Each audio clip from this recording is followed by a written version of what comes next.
Bom dia a todos, bem-vindos a mais um Diário de Bordo. Hoje é dia 10 de setembro de 2022, sempre um grande prazer falar com vocês aqui de manhã, conversar, falar um pouco sobre algum tema relativo aí à vida, relativo à eleição agora que se aproxima. Para quem não me conhece, eu sou o astronauta Marcos Pontes, candidato ao Senado aqui em São Paulo, número 222. Eu conto com o seu voto, conto com a sua divulgação e também para que você marque aí, né? Coloque aí o seu like e também registre, né? Inscreva-se nesse canal Astro Pontes aqui no Instagram, por aqui que é onde eu vou passar muitas informações. E hoje é um tema tranquilo. Eu vou falar sobre minha vida. Muita gente tem acompanhado aí agora, né, com alguns programas eleitorais, onde fazem uns flashes assim da minha vida, das coisas que eu já passei na vida. E queria agradecer aí o carinho que eu tenho recebido das pessoas, onde eu vou, onde eu passo.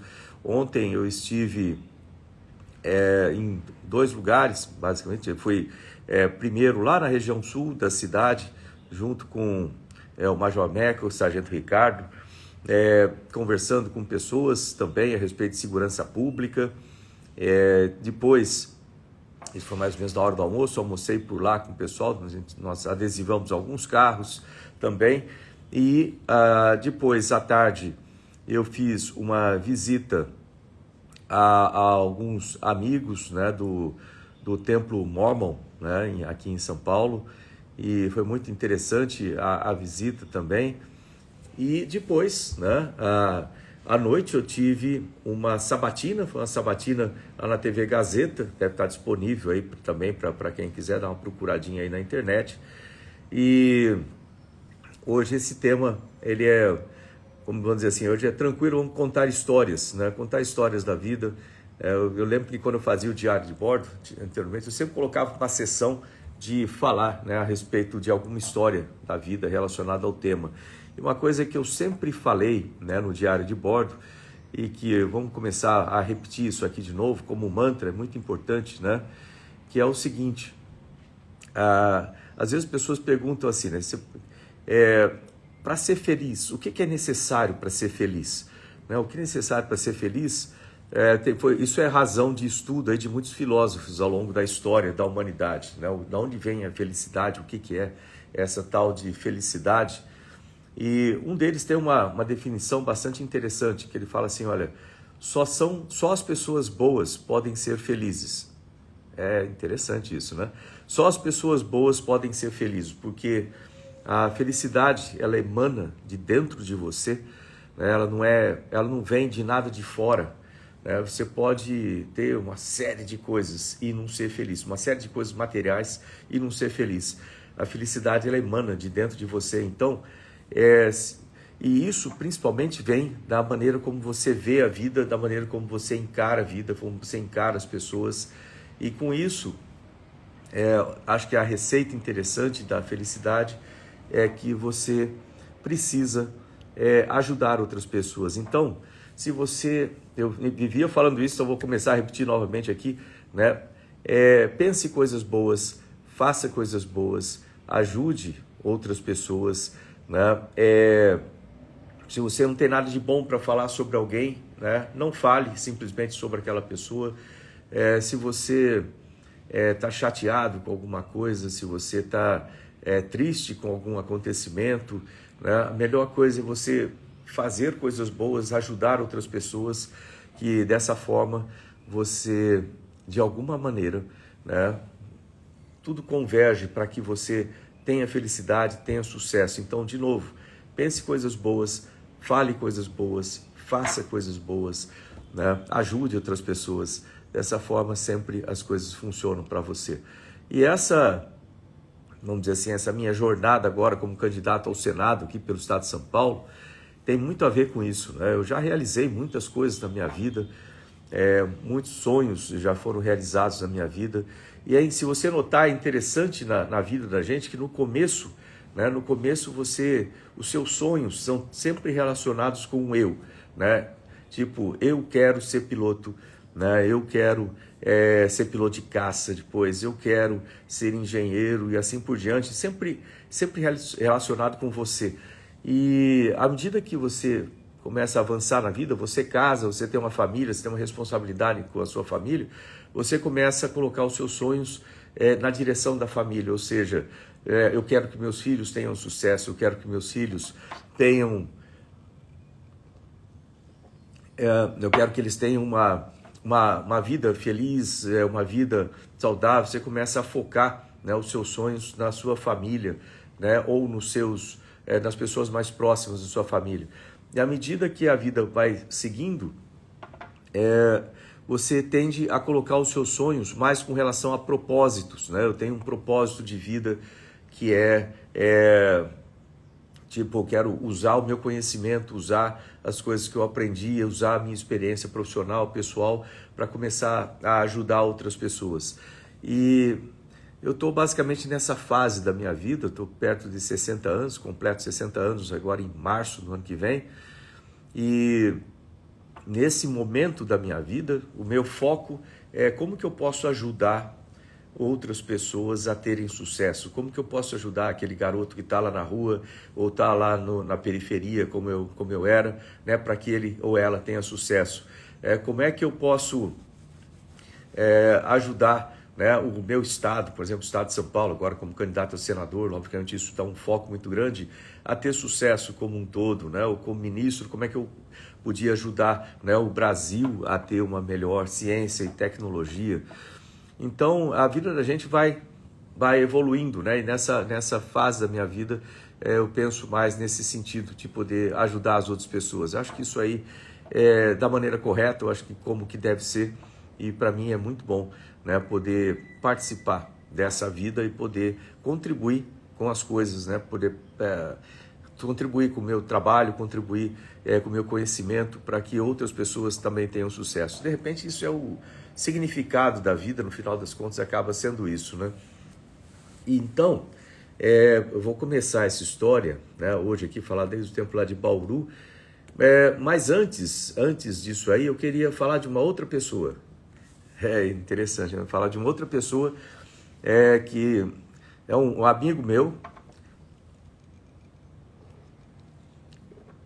um amigo meu, na verdade, um amigo muito especial, é um amigo muito especial que eu tinha e que eu aprendi muita coisa com ele. Isso é interessante, porque a gente aprende, você acaba seguindo outras pessoas, tem o exemplo de outras pessoas também ao longo da vida, isso é importante. Então eu aprendi muito com esse meu amigo, né? Aprendi demais com ele. Toda vez que eu me sentia assim meio, pô, eu tô ficando velho, eu pensava nele e falava dele, né? Então, esse é o senhor Alexandre Gonçalves. Ele acabou de falecer, faleceu agora, às 5 horas da manhã. Então, eu vou fazer essa primeira partezinha aqui do Diário de Bordo, né, falando um pouquinho a respeito do senhor Alexandre. O senhor Alexandre, ele nasceu aqui no estado de São Paulo, né, mais especificamente em Cafelândia, mas os pais dele vieram de Portugal, vieram de Almada, que fica ali perto de Lisboa. Então eles vieram de Almada e vieram para o estado de São Paulo, acabaram se ajustando ali, foram morar em Cafelândia, no interior de São Paulo aqui. E ali onde ele nasceu, eles tinham padaria, né? Interessante você falar, né? O pessoal português tinha padaria, mas é verdade, né? Então ele começou trabalhando na padaria lá com a família, com o pai e com a mãe, isso como moleque. Só que aí ele precisava estudar, ele queria estudar, então ele ficou lá um bom tempo em Cafelândia, depois ele resolveu estudar mais e veio para São Paulo, fez curso de contabilidade, então ele passou um tempo trabalhando como contador aqui em São Paulo, e aí ele começou a ver que talvez fosse interessante, né, naquela época, fosse interessante ele desenvolver algum negócio com café, ele gostava de café. Ressaltando aí que ele nasceu em 1917. Eu sei que você deve estar fazendo as contas aí, pode fazer as contas, você vai achar interessante, né, a idade dele. Então ele nasceu em 1917, lá em Cafelândia, veio para São Paulo, se tornou contador, trabalhou como contador um tempo, e aí ele começou a pensar em abrir um próprio negócio, e aí ele abriu, né, um negócio que muitos de vocês devem conhecer, né, mas ele começou pequenininho ali em Pinheiros, né, no bairro de Pinheiros aqui, perto da Vila Madalena, mais especificamente naquela região, e ele começou então a desenvolver um negócio com torrefação de café, né, e isso que deu origem, né, ao Café do Ponto, que muitos de vocês já devem ter visto o Café do Ponto, né, por aí. Então, essa empresa foi crescendo bastante, e ela se tornou então uma empresa muito grande, se estabeleceu depois ali perto de Barueri, né, com uma instalação bem grande de torrefação e etc. E o Café do Ponto, ele tinha também lojas espalhadas aí pelo Brasil inteiro, né, que eram ligadas essas lojinhas de café do Café do Ponto. Então, ele teve, né, várias crianças, vários filhos, e hoje estão todos aí com sucesso, mas isso foi graças ao trabalho. É importante ressaltar isso, né, que eu vou contar aqui para vocês a minha história daqui a pouco. Então vocês vão ver como que o trabalho e a educação, o esforço pessoal contribui para que você tenha sucesso nas suas coisas. Então, começo da vida dele, mesma coisa que eu falei aqui, ele trabalhou muito mesmo para realizar o primeiro sonho, né, e ele realizou esse sonho criando o Café do Ponto. Depois, isso ficou como um negócio de família, depois foi vendido mais tarde, mas na década de 1980 era a maior empresa do setor de café aqui em São Paulo. Ele também foi da Associação Comercial do Estado de São Paulo, muita gente aí que tem negócios aqui em São Paulo, que são mais antigos, né, já empresários mais antigos, conhecem o seu Alexandre, né, conheciam o seu Alexandre, e depois esse negócio acabou passando para os filhos e depois foi vendido, né, mas ele continuou. É uma coisa interessante, né, que ele continuou mesmo assim a trabalhar, e mesmo com uma idade bastante grande, ele continuava a trabalhar, continuava a ir para o escritório todos os dias. E eu acho que o segredo da longevidade, eu acho que está ligado a isso também, né? Você ter um propósito, você poder fazer aquilo com paixão, com carinho, com amor. Então era o que ele fazia. E é interessante que ele dirigia, né? Ele dirigia, andava de bicicleta, né? Até teve a comemoração, né? Eu sei que vocês já fizeram as contas aí, de 1917 até hoje, né? Teve a comemoração do aniversário dele de 105 anos, recentemente agora. 105 anos, não é qualquer pessoa que chega nessa idade, principalmente chega nessa idade com vitalidade, né? Vamos dizer assim. E ele, no aniversário dele, então ele estava lá tirando foto, conversando com as pessoas, dançou, né? De dançar com a neta dele, e é muito interessante. Então o senhor Alexandre era realmente um exemplo, assim, e é interessante porque toda vez que a gente perguntava para ele, né, falava assim, pô, qual o segredo, né? Porque a gente fica pensando em alimentação, eu vou comer saudável, eu vou fazer isso, aquilo, né? E às vezes você vê as pessoas, né? Nada contra isso é importante realmente fazer, mas a gente olhava o senhor Alexandre e falava, o que ele gostava de comer? O que ele gostava de comer? Leitoa pururuca, sabe? Aquela que tem bastante óleo, a pele, né? Assim, até eu fico meio arrepiado quando penso nisso, mas ele gostava disso aí, e era um cara, então, extremamente, né, diferenciado. E aí ele perguntava, pô, então, não é a alimentação que está nisso. Qual o segredo dessa vida de longevidade? Ele falava uma coisa interessante, ele falava assim, olha, o segredo é você não morrer antes. Eu acho que é exatamente isso, né? Não morrer antes. Por quê? Porque tem gente que é mais novo, tem gente que tem 50 anos de idade e acha que já está velho, que está tudo errado, que está tudo ruim, tal. E não, você não pode morrer antes. Você tem que continuar a viver, continuar a ser ativo, continuar a pensar em coisas, pensar no futuro, né? E assim por diante. Isso é muito importante. Então, primeiro você vive aqui, né? Depois você realiza lá fora. Então, primeiro é aqui dentro. E principalmente, né, voltando à primeira coisa que eu falei aqui nessa live, para quem chegou hoje aí agora, né, eu sou o astronauta Marcos Ponce, candidato ao Senado aqui, 222. Estou fazendo o diário de bordo, falando sobre vida. Eu ia falar sobre minha vida, mas nesse primeiro ponto estou falando aqui sobre o senhor Alexandre, né, que teve uma vida aí longa de 105 anos, acabou de falecer, era meu amigo, né, faleceu hoje de manhã, 5 horas da manhã. Então estava falando aqui sobre a vida dele, né? Então é importante isso aí. E ele também, aqui, como eu falei na primeira parte, ele também sempre foi o cara que, vamos dizer assim, sempre fez coisas boas, sempre fala coisas boas, sempre ajudou as pessoas, muitas pessoas ele ajudou ao longo da vida. Então essa sensação, essa colocação do positivo, do otimismo, de ajudar as pessoas é sempre muito bom, ajuda a você ter uma vida feliz e uma vida longa e uma vida de sucesso. Tá bom, gente? Então, tá aí, meus sentimentos ao senhor Alexandre. Agora, nesse momento, só pensar coisas boas, e o sentimento é toda a família. Bom, deixa eu falar sobre a minha vida, né? Que eu vim hoje com esse tema para falar sobre minha vida. Então, deixa eu começar lá dos tempos de Bauru. Então, aquelas pessoas que costumavam assistir o Diário de Bordo e falavam assim, pô, conta uma história aí de vida. Hoje vai estar muito cheio de histórias de vida. Essas histórias estão nesse livro aqui, Missão Cumprida. Tem muitas coisas escritas aqui sobre isso. Mas a gente vai comentar aqui muita coisa que está nesse livro aqui.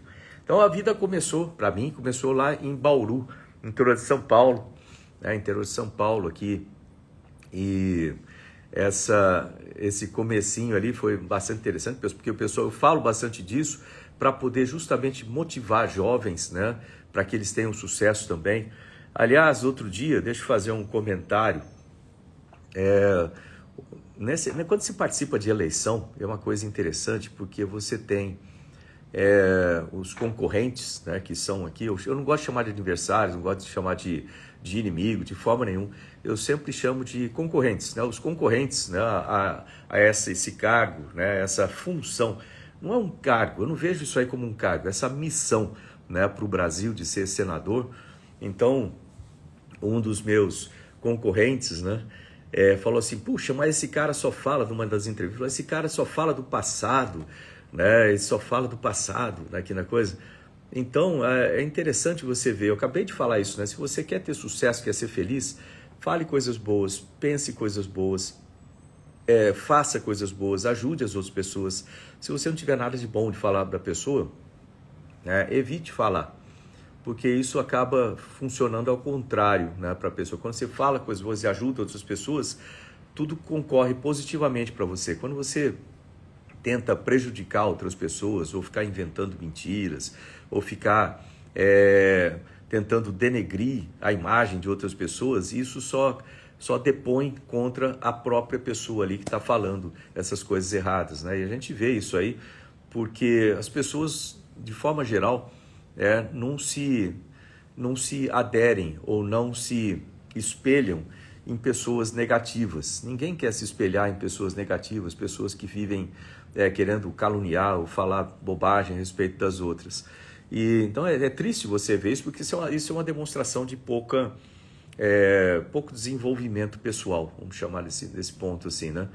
Mas eu lembro que esse meu concorrente, né, falando assim, pô, mas esse cara vive no passado, fala só de missão espacial, fala do passado, assim, então, isso é porque eu tenho uma história para contar, né? Eu tenho uma história que está relacionada com sacrifício pelo país, eu tenho uma história que está relacionada com colocar a vida pelo país, né? Se você olhar, nenhum dos meus concorrentes já teve nenhuma situação na vida em que realmente foi necessário tomar uma decisão. Olha, se você está disposto a morrer pelo seu país agora, não, nenhum deles teve essa parte na vida, nenhum deles teve isso.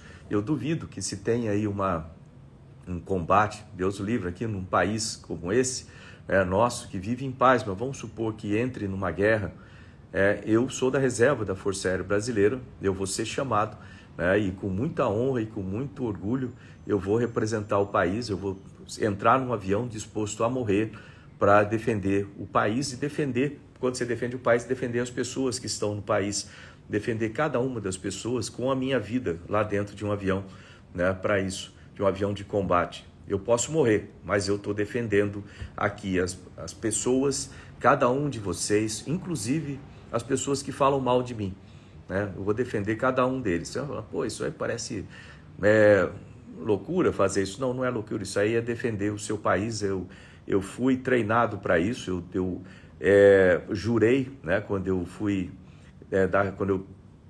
declarado, né, um piloto de combate, eu jurei defender o Brasil e as pessoas do Brasil com sacrifício da própria vida, se fosse necessário.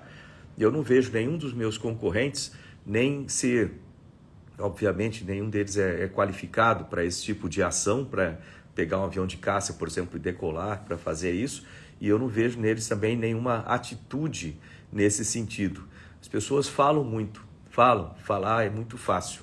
Agora, quando chega na hora da ação mesmo, de você colocar a sua vida por isso, o que eu tenho certeza que ia acontecer é que todos eles iam se encolher no canto e ficar esperando que alguém como eu, ou um outro piloto de caça no Brasil, um outro militar, ia assumir aquela posição, ia lá na frente para encarar, ver o inimigo nos olhos, ver os olhos do inimigo, né, para defendê-los e as famílias deles, as famílias das outras pessoas, aquelas que falam bem e aquelas que falam mal de mim, né? Eu vou estar lá para defender, para colocar a minha vida por eles. Então, isso é o que faz a diferença entre aqueles que têm realmente um compromisso pelo país ou aqueles que estão aí com compromisso para si próprio ou compromisso só para sua família ali, para colocar a sua família numa situação melhor, né? Seja em algum cargo político ou seja como suplente, assim por diante. Então, essa é a diferença entre patriotas e a diferença entre os outros que tentam simplesmente ter um cargo. Eu não preciso de um cargo, eu estou aqui para cumprir uma missão. Isso faz diferença e é assim como fará diferença para todo o Brasil quando eu chegar lá no Senado. Então vamos começar a vida lá por Bauru, né? Vamos falar de uma história que existe, uma história que teve dificuldades, teve vitórias, teve desafios, teve momentos difíceis e momentos bons, como a vida de todo mundo. Isso se chama vida, né? É só que eu coloquei a minha vida pelo país e vou continuar a colocar. Então, gente, espalhem isso é importante para as pessoas saberem, né, da diferença que existe entre alguém que faz as coisas e alguém que simplesmente fala ou reclama das coisas. Então vamos lá, comecei a vida lá em Bauru, né?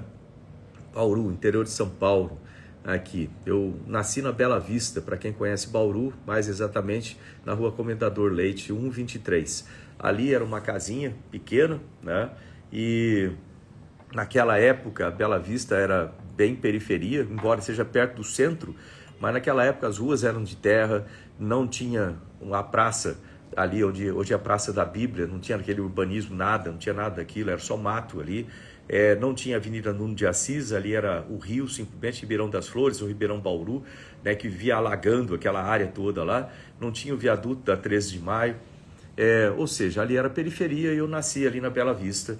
Nasci em casa, né, para ser mais exato, nasci dentro de casa com parteira, né, naquela época tinha muito disso, eu nasci com parteira ali em casa. Cresci ali nas ruas da Bela Vista, jogando bola descalço ali onde é a pracinha da Bíblia, e aos poucos eu comecei a desenvolver esse gosto, nessa ideia de ser piloto.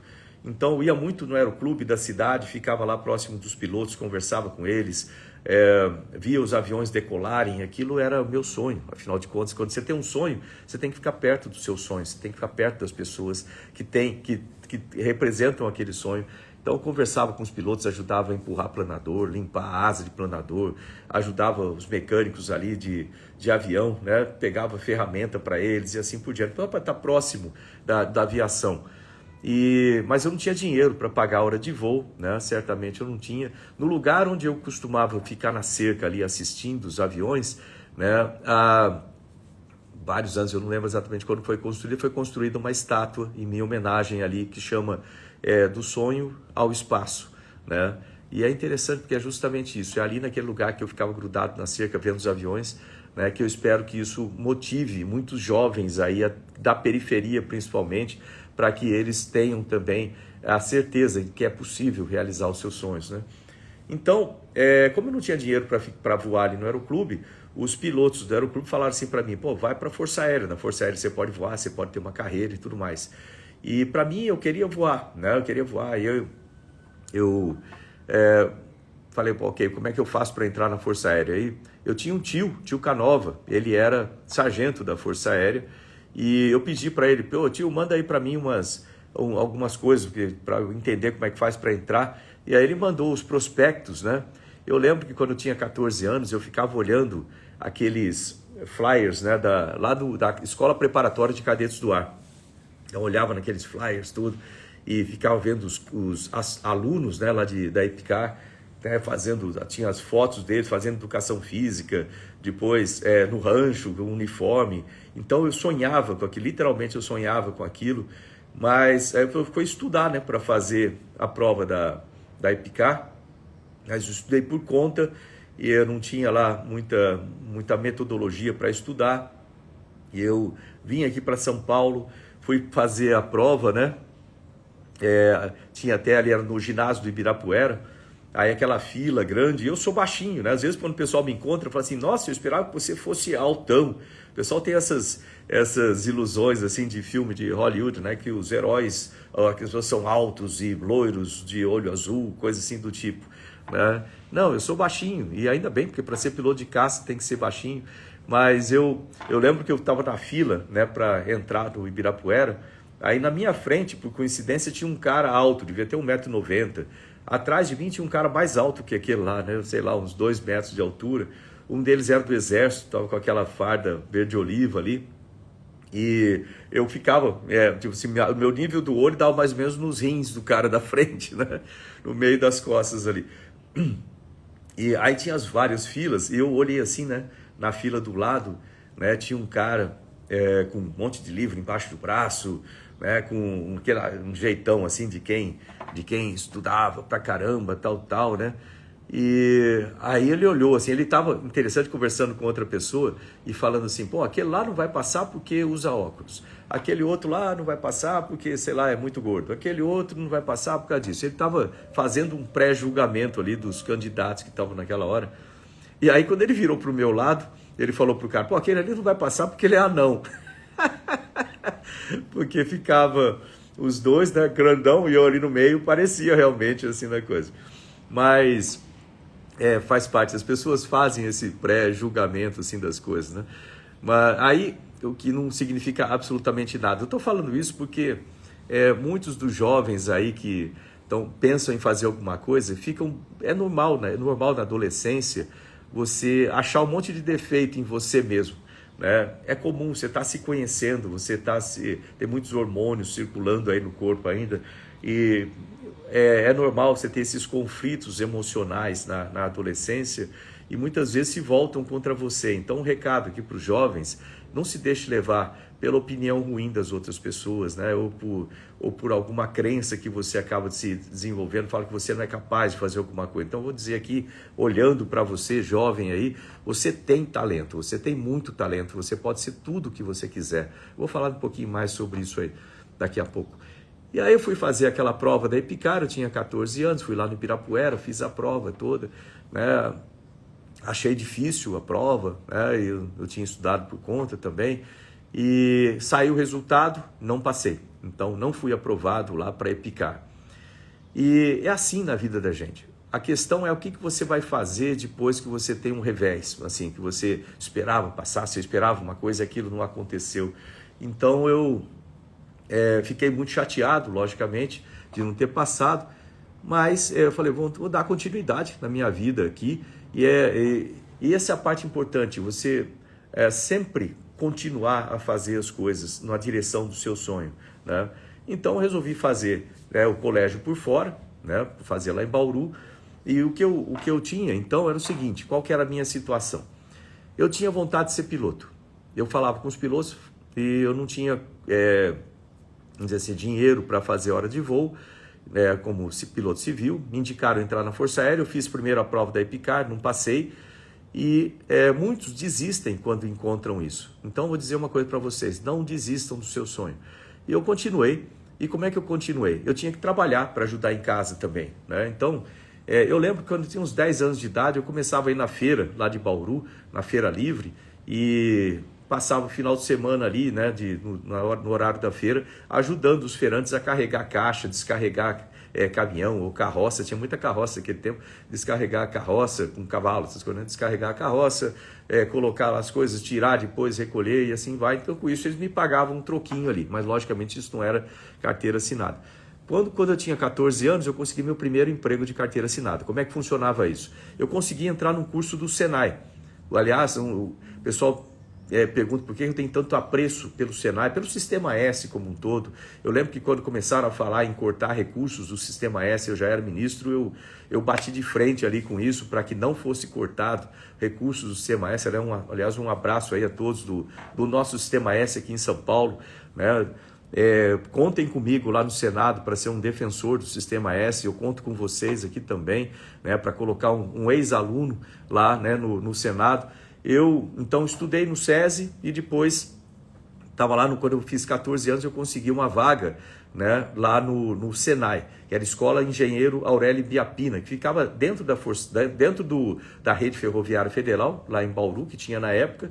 E foi ali que de manhã eu fazia curso de eletricista no Senai, à tarde eu trabalhava como eletricista aprendiz na rede ferroviária, ganhava meio salário mínimo. Com aquele meio salário mínimo eu pagava o curso noturno do Liceu Noroeste, que havia em Bauru na época, a escola, o colégio Liceu Noroeste, que era a única escola, era uma escola paga, privada, mas era a única escola que tinha curso de eletrônica, colégio técnico de eletrônica, que eu queria fazer. Então de manhã eu fazia curso técnico de eletricista, à tarde trabalhava como eletricista aprendiz. Você saía às 6 da manhã, voltava às 6 da tarde, tomava um banho rápido, jantava, corria para o colégio, lá para o liceu, para fazer curso, outro colégio técnico agora, um colégio técnico em eletrônica.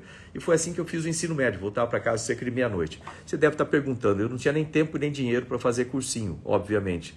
Então, como é que eu passei na prova da Academia da Força Aérea? Porque meu plano era o seguinte, como eu não passei na EPICAR, eu vou fazer o colégio por fora e depois eu faço a prova da academia e entro na Academia da Força Aérea. Mas eu não tinha tempo ou dinheiro para fazer cursinho, então a maneira como eu achei era que nos momentos de folga dentro da locomotiva, que logicamente você trabalhava ali dentro, tinha algum momento que você tinha de folga, eu acendia a luz de manutenção, né, e ficava lá estudando, né? Então, para quem quer ver aqui umas fotos, né, até trouxe esse livro aqui para mostrar algumas fotos. Isso aqui sou eu, né, quando lá no comecinho, estudando lá em Bauru, na minha casa, dá para ver que era uma casa de madeira aí, né? E esse livro é uma missão cumprida. Isso aqui está na versão em inglês, mas é uma missão cumprida. E aí, naqueles dias lá, estudando dentro da locomotiva, teve um dia daqueles que eu saí com um livro embaixo do braço, né? Embaixo do braço lá, e o livro cheio de graxa, porque estava dentro de uma oficina, afinal de contas. E aqueles caras já trabalhavam lá um tempão, deles olhou para mim e falou assim: ô moleque, você está sempre com esse livro embaixo do braço, está estudando para quê? Eu falei: estou estudando para fazer a prova da Academia da Força Aérea, vou ser piloto. Ele olhou assim: pô, você ser piloto, rapaz, cai na real, isso é coisa para filho de rico, você nunca vai conseguir, você vai ficar frustrado, né? É interessante porque quando você tem um sonho, e aqui vai de novo, vale para todo mundo, mas especialmente para os jovens aí, especialmente para os jovens que vivem na periferia hoje, como eu vivia, né? Você tem um sonho, você fala para as pessoas do seu sonho, eles falam que é impossível, que é difícil, que você não vai conseguir, que eles conhecem um monte de gente que já tentaram e não conseguiram. Olha, não dê ouvido para essas coisas, não dê ouvido para ideias ruins. Primeiro, porque às vezes as pessoas falam isso, não é nem por mal, mas falam para tentar te proteger das frustrações da vida, mas não dê ouvido a isso. Primeiro você realiza as coisas aqui dentro, na sua cabeça, depois você realiza lá fora, né? Essa é uma lei, é um princípio natural, vamos dizer assim, é um princípio da vida, né? Então, não dê ouvido a ideias, não deixe ideias ruins criarem raízes dentro da sua cabeça, porque essas ideias ruins criando raízes na sua cabeça acabam tirando o seu sonho, destruindo o seu sonho, criando crenças negativas, criando crenças de que você não vai ser capaz e assim por diante. Então você precisa ficar livre dessas ideias ruins e com isso, né, eu era jovem, né? Pensa bem, eu tinha aí 14, 15 anos de idade quando isso aí estava acontecendo, porque eu já estava estudando para a prova da Academia da Força Aérea. E eu fui lá, encontrei o Valmir outro dia, eu fui lá em Bauru, encontrei o Valmir que trabalhou comigo naquela época, ele continua na rede ferroviária, no mesmo lugar ali que a gente trabalhava naquela época, ele continua a trabalhar lá. Então, um abraço aí ao Valmir e todos aqueles que trabalham aí na Transfersa, em Bauru, que fica exatamente na oficina onde eu estou contando essa história, né, que era a oficina diesel da Rede Ferroviária Federal. Então eu cheguei em casa aquele dia, eu cheguei chateado, estava jantando lá uma canja de galinha, aí minha mãe chegou do trabalho, Dona Zuleika, né? Minha mãe era italiana, brava pra chuchu, com os olhos azuis assim, né? E deixa eu achar uma foto dela aqui, tá aqui, ó. Isso aqui é a foto da minha mãe, a Dona Zuleika, e meu pai, seu Virgílio, né? Então, ela era brava demais, ela olhou para mim e falou assim, o que foi? Eu falei, não foi nada, fala logo o que foi. Eu falei, não, eu falei para meus amigos que eu quero ser piloto, eles falaram que é impossível. Eu acho que eles têm razão, pensa bem, não estou fazendo cursinho, como é que eu vou passar na Academia da Força Aérea, na prova, tal. Ela falou, para, presta atenção. Aí, os pais que estão ouvindo aí, presta atenção nisso também. Ela falou assim, presta atenção. E olhou bem com aqueles olhos azuis para mim e falou assim, olha, eles têm a vida deles, eles fazem o que eles quiserem com a vida deles, né? Você tem a sua vida. E eu te digo mais, você pode ser tudo o que você quiser na vida, desde que você estude, trabalhe, persista e sempre faça mais do que esperam de você. 4 coisas. Estude, trabalhe, persista, sempre faça mais do que esperam de você. E ela estava completamente correta com isso, né? Ela era muito enérgica, né? E todo mundo tinha esse respeito por ela, né? E ela conseguiu, né, vamos dizer assim, me convencer ali. E com isso eu fiz a prova da Academia da Força Aérea, passei, né, voltei ao mesmo Ibirapuera, que há 3 anos atrás eu não tinha conseguido passar, fiz a prova da Escola Preparatória de Cadetes do Ar, não tinha conseguido passar. Dessa vez eu voltei, agora preparado, fiz a prova da Academia da Força Aérea e passei. E foi assim que eu fui lá para Pirassununga, né, para ser cadete da Força Aérea, lá na Academia da Força Aérea. Né? Então tá aqui uma foto, né, pequenininha, mas talvez dê para vocês verem aqui, uma foto, eu e minha mãe ali. Isso aí já era a formatura da Academia da Força Aérea, né? Mas deixa eu falar um pouquinho sobre a academia, né? Eu cheguei lá na academia achando que ia ter um instrutor muito bacana me esperando na porta da academia. Eu falava assim, bem-vindo à Academia da Força Aérea, nós estamos muito orgulhosos de você, você estudou muito e blá, blá, blá. Não, é muito diferente disso aí, né? Quem conhece a academia fica ali em Pirassununga, né? Quem estiver passando por Pirassununga, dá uma passadinha na academia para visitar, que é um lugar muito bonito. E aí eu chego lá com essa ilusão que ia ter esse instrutor bacana, ia falar assim, tá vendo, bem-vindo à academia, tá vendo aqueles aviões lá atrás, tem aviões brancos, uns coloridos, escolhe lá um dos brancos, escolhe a cor que você quiser e nós vamos pintar da cor que você quiser, botar o seu nome nele. Você acha que foi assim? Não, lógico que não. Aí vem um ponto importante para os jovens aí também. Olha, toda vez que você começa a realizar alguma coisa, colocar o seu sonho, colocar o seu planejamento em prática, você vai ver que é muito diferente daquilo que você pensou. É muito mais difícil, geralmente, tem muito mais dificuldade. Não desista com isso. Tem muita gente que desiste quando começa a ver as dificuldades da execução. Execução é assim mesmo, de qualquer projeto. Então, continue a insistir, continue a trabalhar. Mas eu lembro que, de novo, eu era jovem, tá? E uma coisa que eu nunca contei para ninguém, né? Mas eu lembro que no começo você tem ali uma adaptação de 40 dias na Academia da Força Aérea. Você fica muito distante dos aviões e muito próximo ali, é só para marchar, para aprender o começo da vida militar, né? E eles vão colocar bastante em você quais são os valores dos cadetes, que está escrito lá na Academia da Força Aérea. Os valores dos combatentes da Força Aérea são coragem, lealdade, honra, dever e pátria. Eu trago esses 5 valores comigo até hoje, já com 60 anos, e é assim que eu encaro tudo que eu faço na vida: coragem, lealdade, honra, dever e pátria, né? Então, falando aqui de eleição também, dê uma olhada nos concorrentes, veja quais deles que carregam valores como isso: coragem, lealdade, honra, dever e pátria, né? Pensem bem. Aí,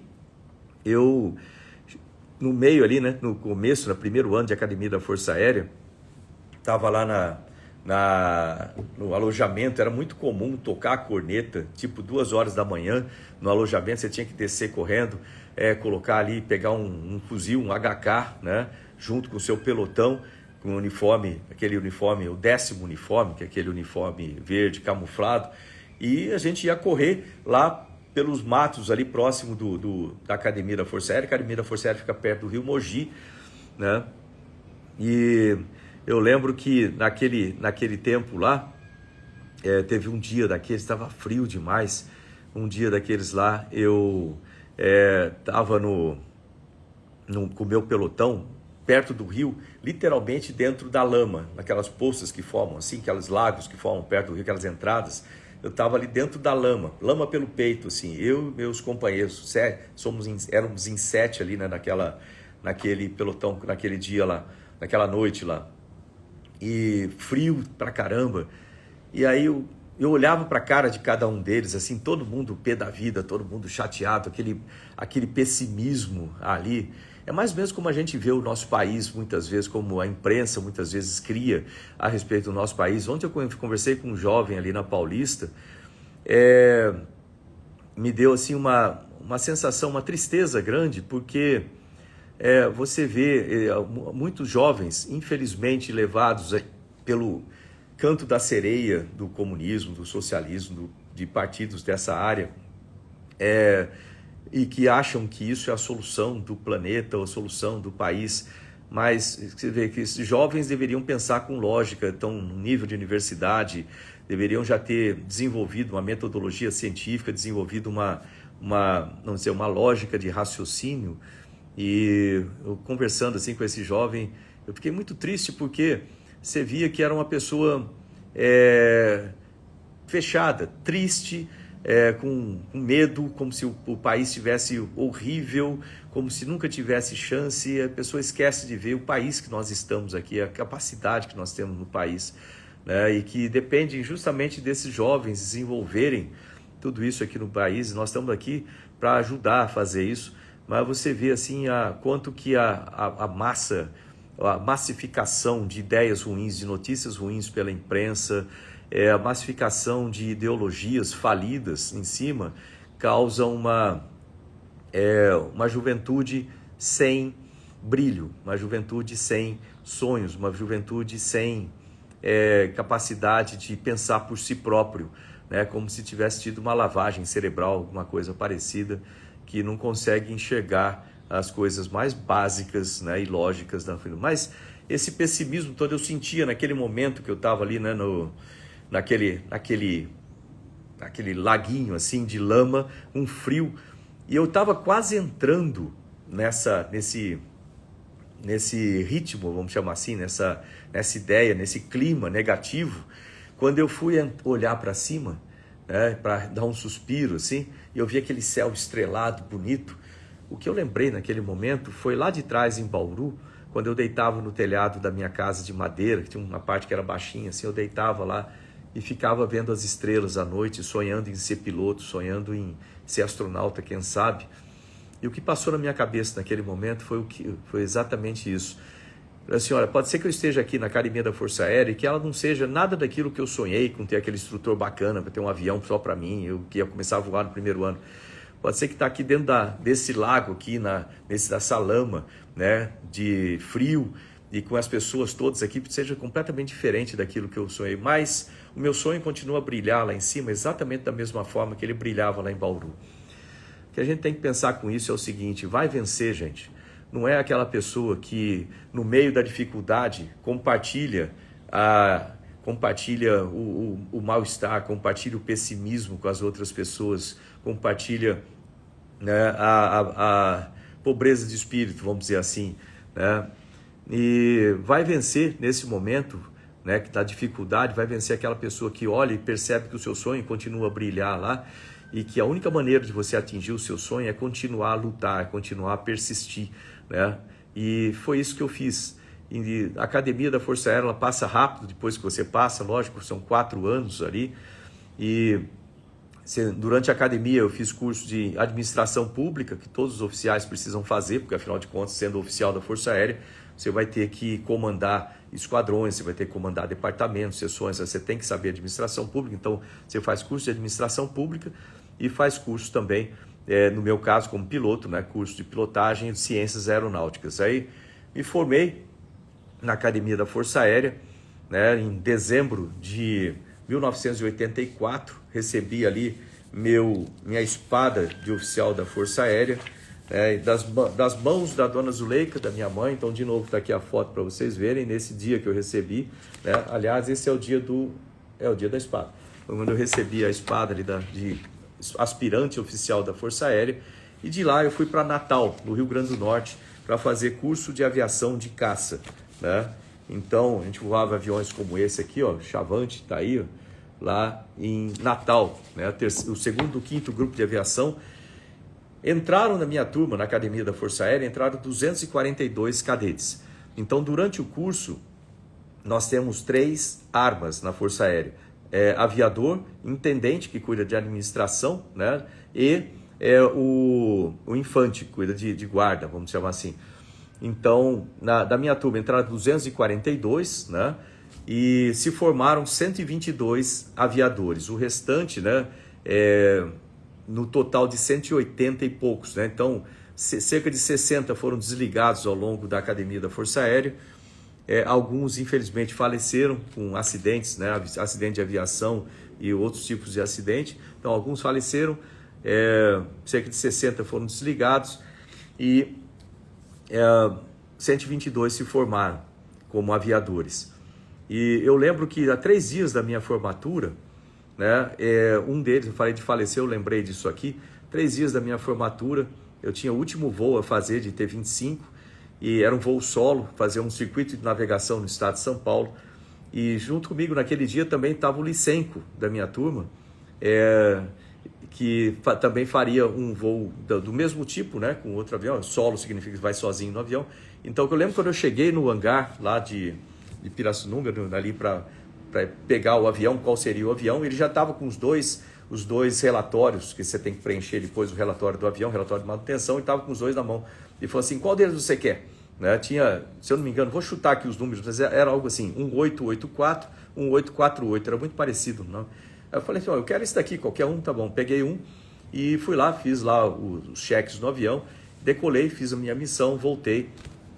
E era um domingo, era um sábado, um domingo, acho que era um domingo. E de repente chega alguém no meu quarto depois, falando que eu tinha que ir lá no esquadrão. E o Licenco tinha tido um acidente com o outro avião. Eu não sei exatamente como foi o acidente dele, mas ele acabou falecendo naquele voo há 3 dias da formatura, né? Por que eu contei essa história do Licenco? Eu não costumo contar essas coisas para ninguém, mas é para vocês verem que esse tipo de carreira, né, existem riscos envolvidos. E ali a Academia da Força Aérea, ela forma combatentes para o país, ela forma, né, militares que vão defender o nosso país. E você sabe que nesse tipo de aplicação acontecem acidentes, e você tem que estar preparado para isso. Em perder amigos. Eu já perdi muitos amigos ao longo da minha carreira, né, na Força Aérea, e você tem que continuar a lutar, continuar a fazer a sua missão em homenagem a eles também, né, e a sua missão pelo país, né? Eu estou aqui agora como candidato ao Senado justamente para uma outra missão.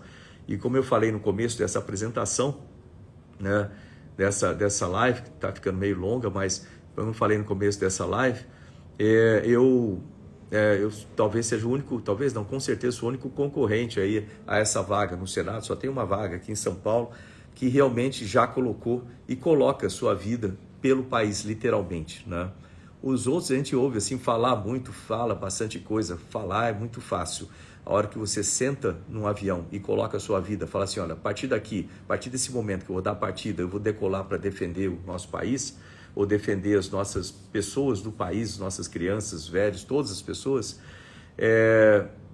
nesse momento eu posso voltar ou eu posso morrer em combate, mas eu não vou deixar o meu país para trás, eu não vou deixar as minhas pessoas para trás. Então é importante pensar nisso aí, né?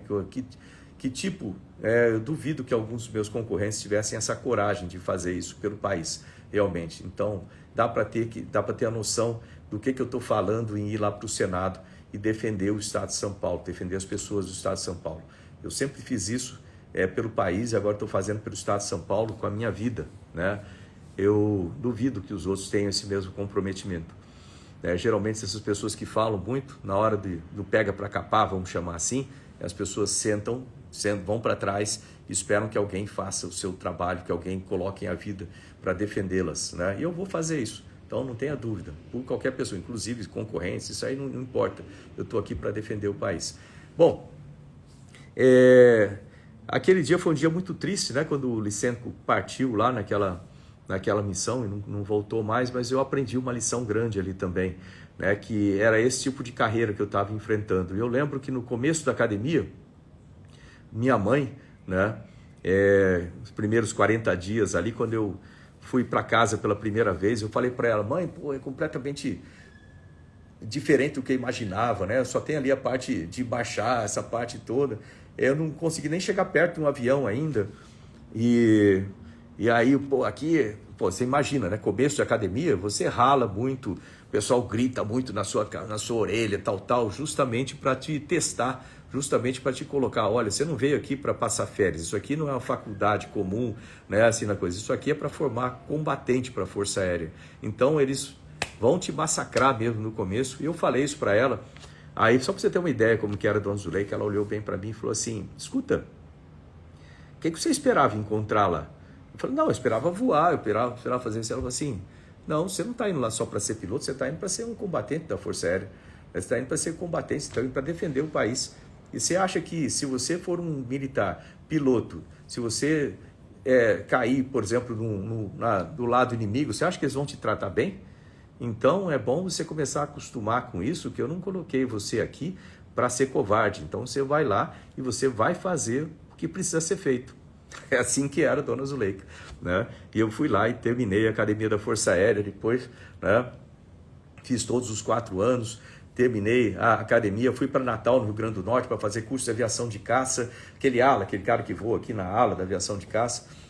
De lá eu fui para Santa Maria, no Rio Grande do Sul, né? Lá eu casei, né? O meu filho Fábio nasceu lá em Santa Maria.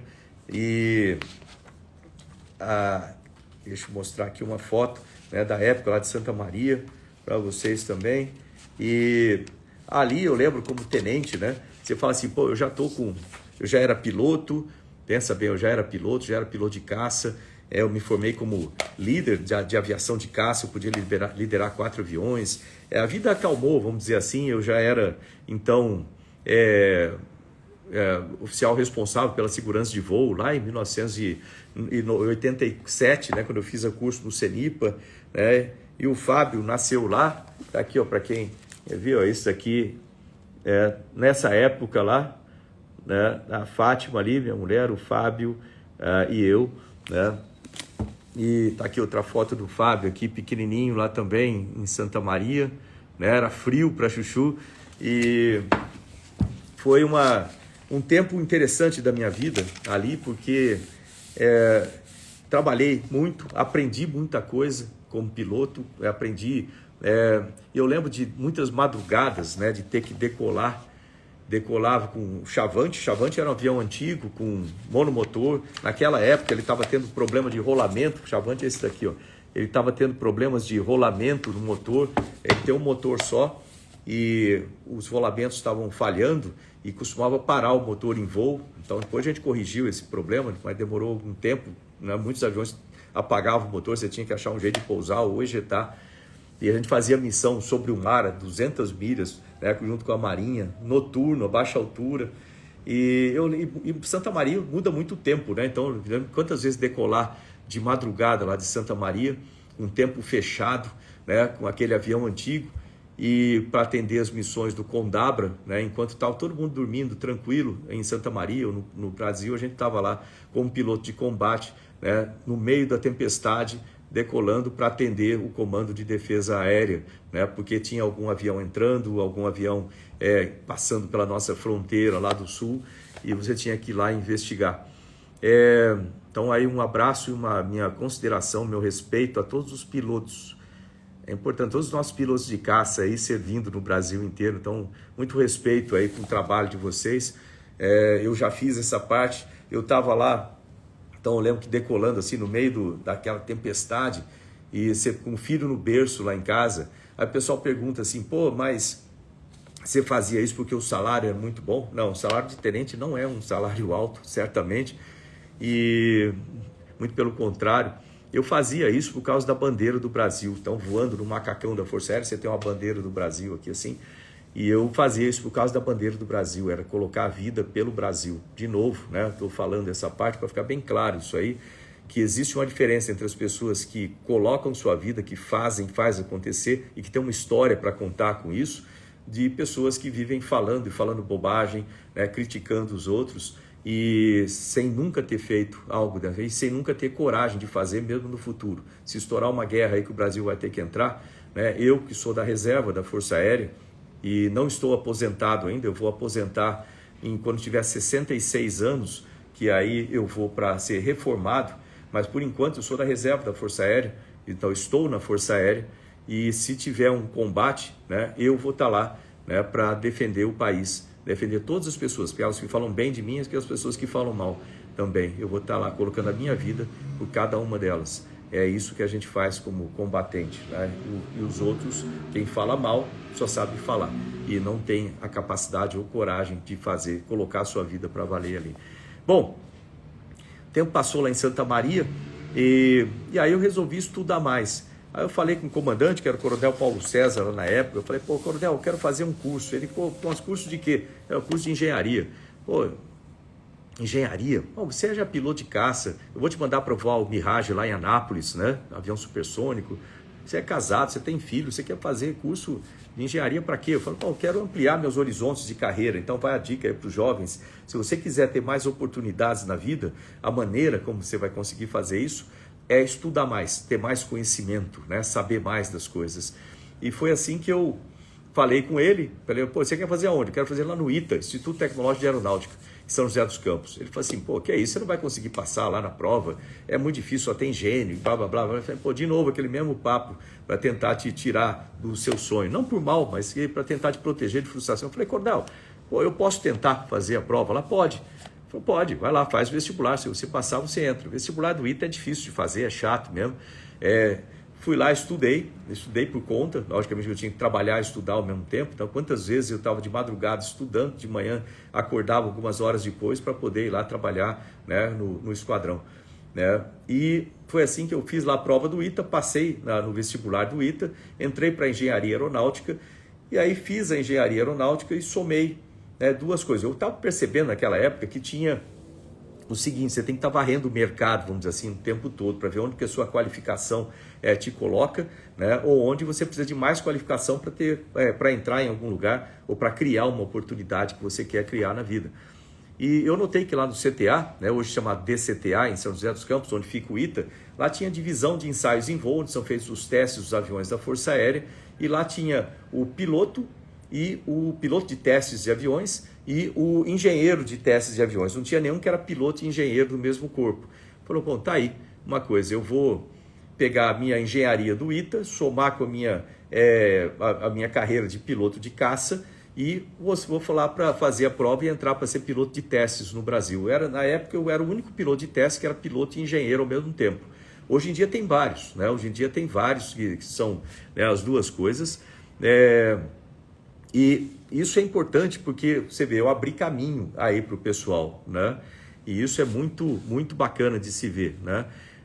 Você, com a sua carreira, com a sua determinação, vamos dizer assim, com a sua iniciativa, você abre uma perspectiva para outros. Então, entrei, dali eu fui para a divisão de ensaio em voo, passei a ser piloto de testes, e nessa época também lá, em São José dos Campos, nasceu a Carol, né? A minha filha. E é bom citar também uma coisa que geralmente eu não falo, mas é importante porque isso faz parte aí de uma das propostas que eu tenho, que eu vou apresentar aqui ao longo dessa série aqui do Diário de Bordo. Eu vou apresentar minhas propostas agora para o Senado, e uma delas tem a ver com a primeira infância, creches, primeira infância, e tem a ver com o auxílio, o suporte às mães grávidas, né? E principalmente na periferia. Então a gente tem esse projeto aqui, né, que vou apresentar com mais calma um dia aí para vocês. Mas entre o Fábio, que nasceu em Santa Maria, e a minha filha Ana Carolina, que nasceu lá em São José dos Campos, quando eu morava no Hotel de Trânsito de São José, porque eu cheguei lá, não tinha apartamento, eu não tinha dinheiro para alugar fora do CTA, né? Então eu fiquei esperando eles construírem aquele H9A, são aqueles 3 prédiozinhos, dá para ver da Dutra quando passa ali perto do CTA. Eu morei no H9A ali, 302 era o meu apartamento, mas eles estavam construindo ainda, então eu não tinha dinheiro para pagar, eu morei então 2 anos no Hotel de Trânsito, num quarto do Hotel de Trânsito, eu, a Fátima e o Fábio, né? E a gente programando a Carol, né, para nascer a Carol, e ela acabou nascendo ainda quando a gente estava no Hotel de Trânsito, então não teve jeito. Então, mas eu queria falar uma coisa que eu também não costumo falar, né? Mas como isso tem a ver com um dos projetos que eu tenho agora no Senado para articular, para que tenhamos creches especiais, vamos dizer assim, com mulheres grávidas, inclusive para dar suporte às mulheres grávidas, principalmente da área de periferia, né, das cidades, e é importantíssimo isso, porque eu sei exatamente a dificuldade. No meio do caminho entre o Fábio e a Carol, né, a Fátima ficou grávida, mas acabou perdendo, né, seria o nosso segundo filho, né? Eu não sei se seria filho ou filha, porque foi ali no começo, ainda aos 3 meses, então ela teve um sangramento e acabou perdendo a criança, né, o feto. E então, foi um momento muito triste, né, de perder ali a gente fica todo com aquela expectativa, né, como é que vai ser, para nascer, mas não deu certo. Mas Deus sabe o que faz, e a gente continuou, né, vai lá para o CTA, aquela coisa toda, e ali no CTA, então, a Ana Carolina nasceu. Está aqui a Ana, para quem quiser ver aqui, né? Está aqui a Ana Carolina, né? Lá no tempo do CTA, então foi quando nasceu a Ana. E aí eu estava lá no Ensaios em Voo, né? Aqui está uma foto lá dos Ensaios em Voo, né? Para quem não me achou ainda, eu sou esse daqui. Deixa eu ver se eu estou falando certo aqui. Não, sou aqui, ó. Sou esse cara aqui, né? Embaixo aqui sentado. Então, no tempo do Ensaio em Voo, né? Isso aí era a minha turma lá de Ensaio em Voo, né? Pessoal que voava comigo lá perto de um AMX ali. Então, como piloto de testes, eu tinha a oportunidade de voar praticamente todos os aviões que o Brasil tinha, exceto o Mirage 3, eu não tive a oportunidade, que na hora que eu estava para voar o Mirage 3, para fazer testes com o míssil MA1, que era um míssil da Mectron, né? Um dos mísseis explodiu embaixo da asa do Mirage 3, teve que ser refeito toda a área de testes ali, né, o programa de testes, e eu acabei não tendo chance de voar o Mirage 3, porque aí eu fui para os Estados Unidos, eu voei nos Estados Unidos com a Força Aérea Americana, F-15, F-16, depois com a Marinha Americana eu voei F-18, né, para quem assistiu o Top Gun, esse avião do Top Gun, o F-18, eu voei isso aí nos Estados Unidos também. Aí depois eu voltei ao Brasil, mandaram para a Rússia para testar o MiG-29, que era o avião, um dos pretendentes, né, ao FX, programa FX, que depois acabou virando o Gripen, né, que a Força Aérea comprou lá com a Suécia. Mas você vê isso aí lá em 1994, por aí, quando estava fazendo esses voos. Depois eu fiquei ali no Ensaios em Voo durante um tempo. Aí lá tinha o professor Sandro, se ele estiver ouvindo, um grande abraço ao professor Sandro, um professor excelente de matemática lá do CTA, do ITA, né? Um cara assim sensacional. E eu fui lá, falei com ele que eu queria fazer o mestrado, porque nessa época eu já estava começando a pensar em ser astronauta, eu precisava aumentar o meu currículo, colocar mais conhecimento no currículo nessa área espacial. Então fui fazer um mestrado em otimização de trajetórias orbitais. Quem gosta aí de matemática, muitas integrais de Hamilton, né, toda essa parte de maximização, minimização de parâmetros. E com isso, então, logo depois apareceu um outro mestrado que eu deveria fazer nos Estados Unidos, em Monterey, na Califórnia, lá na Escola de Pós-Graduação da Marinha Americana. Era um mestrado e doutorado em Engenharia de Sistemas. Então, eu fui lá para fazer esse mestrado. Está aqui, ó, o doutorado. Tem uma foto aqui mostrando um pedacinho da NPS, que fica lá em Monterey, na Califórnia. fui para lá e eu lembro que no caminho, cara,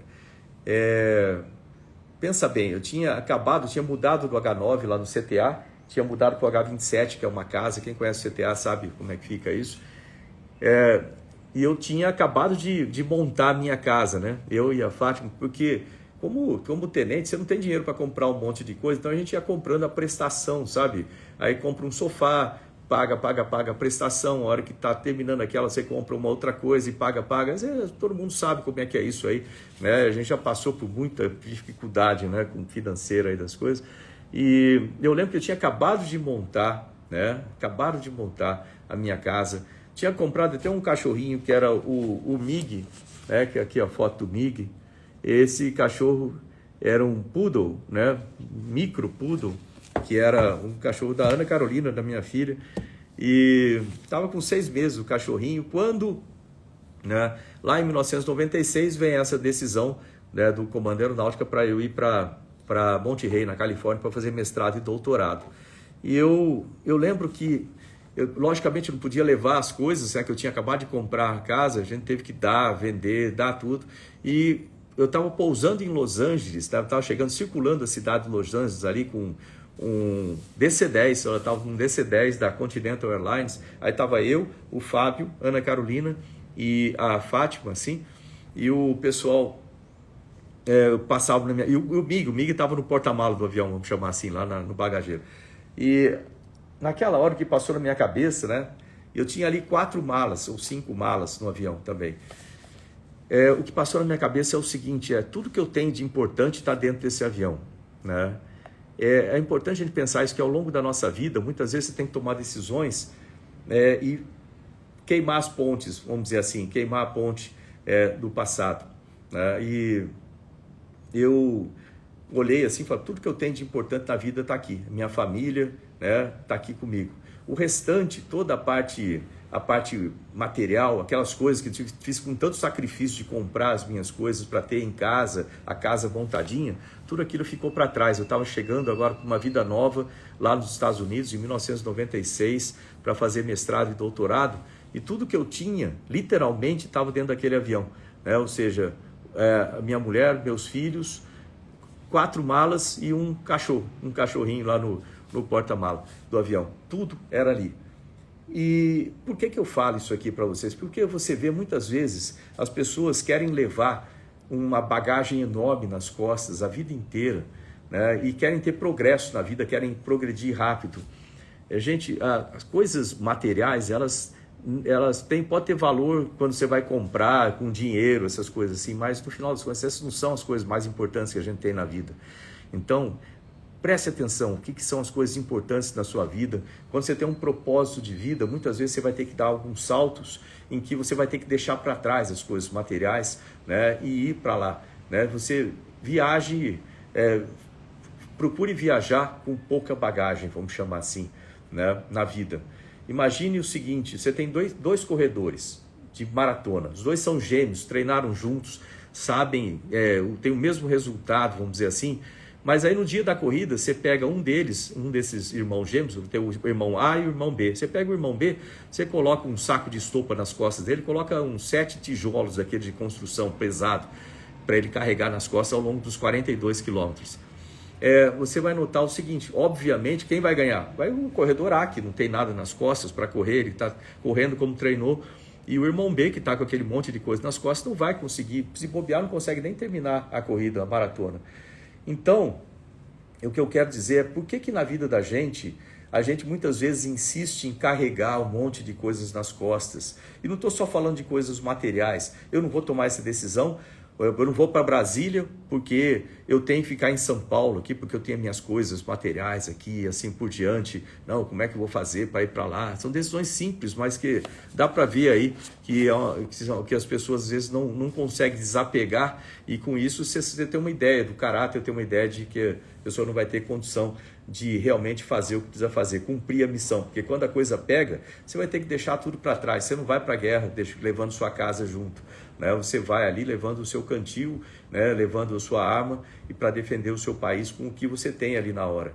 Então, e na vida da gente, por que muitas vezes, não só as coisas materiais, a gente insiste em viajar carregando um saco cheio de rancor das pessoas, carregando um saco cheio de culpa, por exemplo. Então eu vou dar um conselho, uma dica aí para vocês, né? Esvazie essa carga, tire essa carga do seu ombro. E não estou falando só da parte material, eu estou falando da parte psicológica, da parte emocional. Então, se você tem culpa, sente culpa por alguma coisa que você fez para alguma pessoa, para algumas pessoas, vai lá e pede desculpas, pede perdão para essas pessoas, né? E com isso você tira aquele peso das suas costas. O importante é você fazer isso e fazer de maneira sincera. Se você tem rancor de alguma pessoa que te fez alguma coisa, procure se livrar desse rancor, porque rancor é um veneno que você toma querendo matar outra pessoa, né? Basicamente é isso. E quem falou isso não fui eu, né? Quem falou isso foi uma pessoa muito mais sábia do que eu lá no passado. Então o rancor é um veneno que você toma querendo matar outra pessoa. Então não sinta rancor, deixe essas coisas de lado, né? Deixe qualquer tipo de sentimento ruim com relação às outras pessoas, deixe de lado, entendeu? Acredite em Deus, acredite nas coisas de Deus. Deus ajuda a gente a se livrar dessas coisas e mostra um caminho muito melhor para você lá na frente. E aí, né, se você sente rancor por outra pessoa, né, perdoe por alguma coisa que a pessoa fez por você, perdoe essa pessoa. Perdoar muitas vezes parece uma coisa muito difícil de fazer, porque você acha que você está fazendo um favor para outra pessoa, ou que você está concordando com o que a pessoa fez de negativo para você. Não, perdoar não significa você concordar com o que a pessoa fez para você, né? Perdoar significa você tirar aquela pessoa da sua vida, vamos dizer assim, você tirar aquele peso de você, você eliminar. Você não precisa nem encontrar com a pessoa para falar que eu te perdoo, você pode fazer isso dentro de você, porque é importante para você e não para a pessoa. Perdoar não é para outra pessoa, perdoar é para você. Quando você perdoa outra pessoa, você se livra desse peso nas costas e você segue muito mais feliz, muito mais tranquilo na sua vida. Então, viver tranquilo, viver feliz é o que importa, né? Então, não carregue rancor, não carregue culpa na sua vida e principalmente não fique ligado a só a parte material, porque isso aí tudo passa, você compra outras coisas e assim vai. O importante é o que você está sentindo na direção do seu propósito, né? Você se sentir feliz por ter mais um dia para você fazer as coisas no seu propósito, né? Então foi assim que eu fui lá para Monterey, na Califórnia. Cheguei lá para fazer mestrado e doutorado. Eu estava no meio do doutorado quando o Brasil entrou no programa da Estação Espacial Internacional.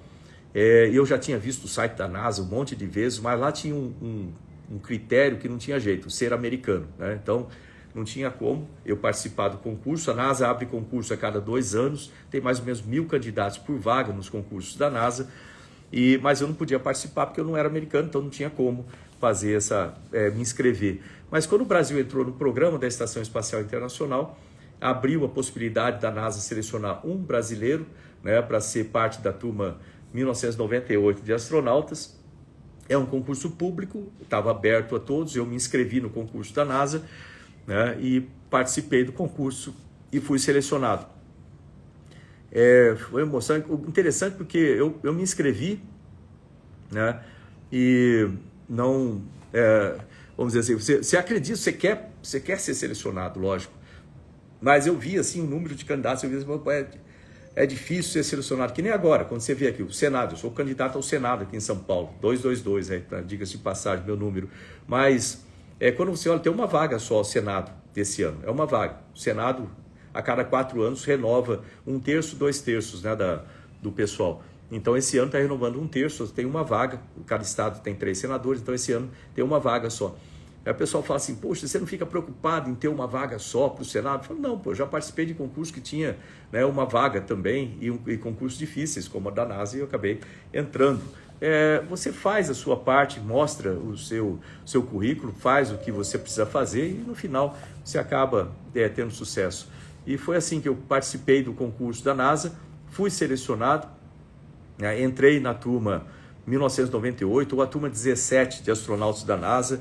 Aliás, quando a gente fala turma 17 da NASA, é porque a NASA, a turma 1 da NASA, foi aquela turma que Estou procurando aqui essa parte aqui da NASA no livro, uma foto aqui, mas a turma 1 da NASA foi aquele dos eleitos, tem o livro, tem o filme, procura ler, eu assisti o filme aí para ver, que é muito interessante, né? Estou tentando achar aqui a foto da minha turma, da NASA lá, mas aí participei do concurso e fui selecionado. Deixa eu falar, enquanto eu procuro a foto aqui, o ponto final ali da seleção, né? Eu lembro quando o chefe de seleção, ficamos em 5 finalistas, né, no concurso, 5 finalistas, e aí fizemos um monte, foram semanas fazendo teste. Eles começam com análise de currículo, aí vai primeiro funil, depois tem exame médico, físico, psicológico, né, aí vai funilando todo.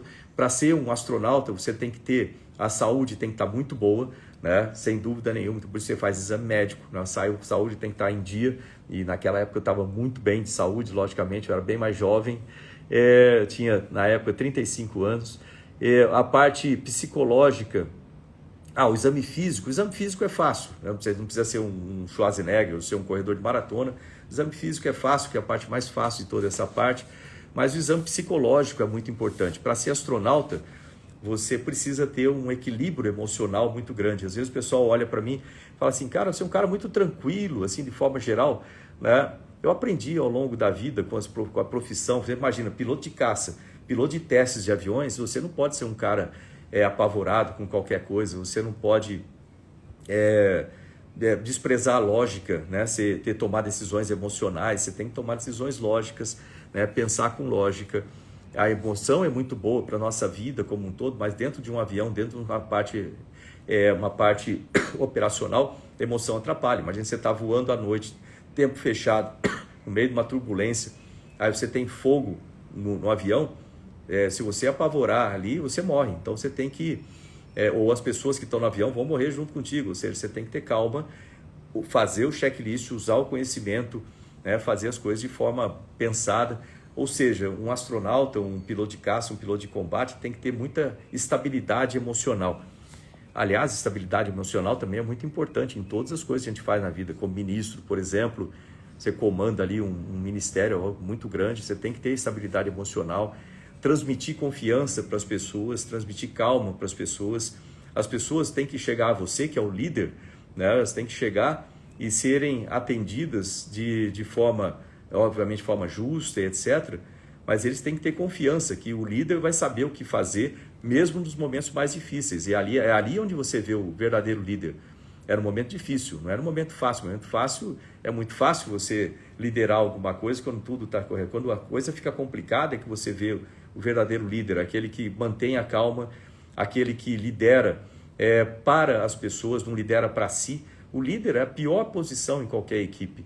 O líder é aquele que vai comer por último, vai dormir por último, vai preparar tudo, o caminho, abrir caminho para a sua equipe, vai defender a sua equipe o tempo todo, vai ser leal com a sua equipe. Lealdade é uma coisa extremamente importante. Você nota o caráter de uma pessoa por essa parte também, veja a lealdade dessa pessoa. Então, eu defendo a minha equipe até o final. Eu aprendi assim, como piloto de caça, eu defendo o meu ala ali com o meu avião, com a minha vida, eu defendo o meu ala. É assim que funciona, é assim que tem que funcionar. Então, lealdade é muito importante, né? Lealdade é muito importante, né? Seja como ala, seja como o líder ali. Então, como líder, né, eu tenho uma equipe, eu tenho que fazer com que a minha equipe tenha sucesso. Não é eu que tenho que ter sucesso, a equipe tem que ter sucesso, você tem que escolher pessoas melhores do que você em cada um dos setores. Foi assim que eu fiz o ministério, foi assim que a gente conseguiu ter um sucesso enorme. Mesmo com dificuldade de orçamento no começo, a gente conseguiu fazer coisas que não tinham sido feitas há décadas, com muita mais facilidade, que a pessoa não passou por pandemia, tinha muito mais dinheiro disponível e não conseguiu fazer a mesma coisa que nós fizemos, ou não conseguiu fazer nem um décimo que nós fizemos no meio de uma pandemia com falta de orçamento e tudo mais. Então, líder é isso aí, né? E quando você chega ali numa situação assim, para ser astronauta, você tem que ter, e líder tem que ter estabilidade emocional, você tem que ter a sua emoção, você tem que ter coração, né? Primeiro, também é importante isso. Olha lá no site do Ministério, você vai ver um dos valores que eu coloquei lá, é compaixão. Estranho, né? Para o Ministério de Ciência e Tecnologia ter um valor compaixão, Mas compaixão não é sentir dó das pessoas, e às vezes a pessoa interpreta errado essa palavra. Compaixão, você se colocar no lugar da pessoa.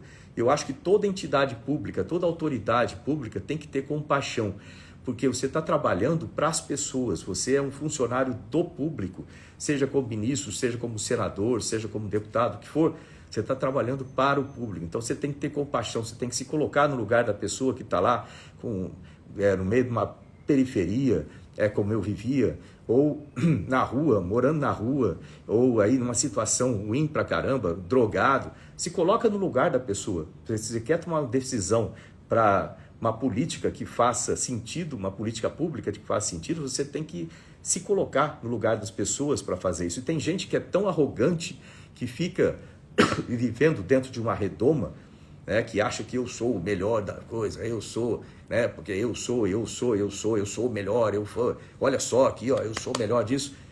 Esse tipo de pessoa não consegue ter compaixão, não consegue se colocar no lugar da pessoa lá. Isso aí é muito importante. Então, como líder, você tem que ter compaixão. Se coloque no lugar dos liderados, né, para você liderar de forma decente. E lembrar que num combate, o líder de verdade é o primeiro que põe o pé no campo de batalha e é o último que tira o pé do campo de batalha e não deixa ninguém para trás. Ninguém para trás, né? Vivo ou morto, todo mundo vai voltar junto.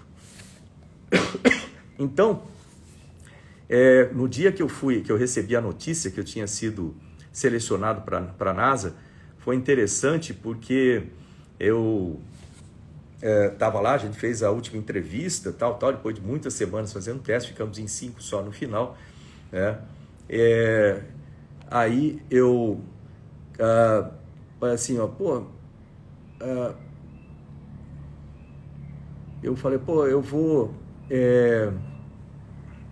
Eles foram chamando um por um, aí veio o líder, o cara que estava coordenando ali aquela seleção, e falou assim, olha, nós já temos um veredito, nós vamos apresentar para cada um de vocês.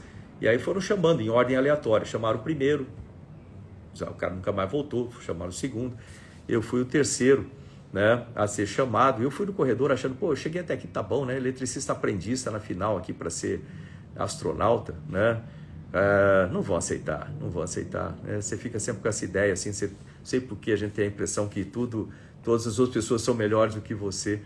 E quando eu entrei na sala, eu lembro que o chefe da seleção, então, ele falou assim, Marcos Pontes, né? Fecha a porta, eu fechei a porta. Aí ele olhou para mim e falou assim, você foi o selecionado, escolhido para representar o Brasil como astronauta na NASA, no Johnson Space Center em Houston, no Texas, junto a outros 15 países participantes do programa da Estação Espacial Internacional. E você, se aceitar, pode ser o primeiro astronauta da história do nosso país. Eu falei, e agora, né? Cara, é interessante que você faz tudo para chegar numa coisa e de repente você não sabe o que fazer ali naquele momento. E ele continuou, ele viu que eu fiquei meio atônito assim, falou assim, olha, o que eu estou te entregando agora é uma mensagem a Garcia. Quem não conhece, depois procura aí, mensagem a Garcia, né? É uma mensagem, é uma missão pelo país e para o país de levar a bandeira do Brasil pela primeira vez ao espaço nas mãos de um brasileiro, e isso vai exigir sacrifícios da sua parte e da sua família. Ele continuou. Primeiro sacrifício, você sabe que lá o treinamento é 24 horas, 7 dias por semana, você vai sacrificar muito o convívio com a sua família. Você vai ficar distante deles. Sim, senhor. Segundo, você é militar, né? Eu falei, sim, senhor, sou. O que você é? Sou capitão da Força Aérea, piloto de testes. Ótimo. Já pensou em ser brigadeiro? Já. Eu pensei até que ele ia me promover ali. Falei, já pensei, sim, senhor. Pois é, talvez você nunca seja. Por quê? Porque a função de astronauta é uma função civil, né? Ela não é uma função militar, é uma função civil. Então você vai ter que sair da Força Aérea, você vai ser destacado da Força Aérea, e eu não sei o que vai acontecer com a sua carreira. Provavelmente você vai sacrificar a sua carreira militar para cumprir essa missão pelo seu país. Sim, senhor. Terceiro, aí vem uma ponta, às vezes o pessoal acha, não, carreira de astronauta é carreira militar, e às vezes tem até crítica para mim, porque eu fui ser civil, né, astronauta civil, mas cumprindo a missão para o país. E aí, depois, terceiro, você sabe que tem riscos envolvidos, não sabe? Sim, senhor, sei. Pois é, a gente não quer, mas pode ser que na tentativa de você realizar a sua missão ou as suas missões, você tenha um acidente e você sacrifique a sua própria vida pelo seu país. A minha pergunta, e eu vou perguntar uma vez só, é o seguinte: você aceita ou não, né, essa missão nova pelo seu país? Aí eu virei para ele e falei, pô, sim, senhor. Naquele momento, o que passou na minha cabeça foi o seguinte, deixa eu falar aqui para vocês. Eu lembrei do meu pai, lá atrás, do seu Vigílio, que ele falava assim para mim, olha, na vida você vai ter que tomar muitas decisões e muitas delas vão ser importantes e vão mudar a sua vida, a sua família, das outras pessoas. E no momento de tomar uma decisão importante, nunca tome uma decisão contrária aos seus valores. Sempre tome decisões alinhadas aos seus valores. Eu pensei assim, pô, quais são os meus valores? Né? E o que eu lembrei foi lá da Academia da Força Aérea, já contei para vocês aqui, estava escrito nas paredes e isso foi colocado quando eu me formei na academia. Também você faz um juramento em defender o país dos inimigos externos e internos, né? Mesmo com o sacrifício da sua própria vida. E os combatentes da Força Aérea têm 5 valores: coragem, lealdade, honra, dever e pátria, né? Coragem, lealdade, honra, dever e pátria. Eu lembrei, os meus valores são esses. E isso está de acordo com os meus valores. Seguindo o conselho do meu pai, do seu Vigílio, eu aceito.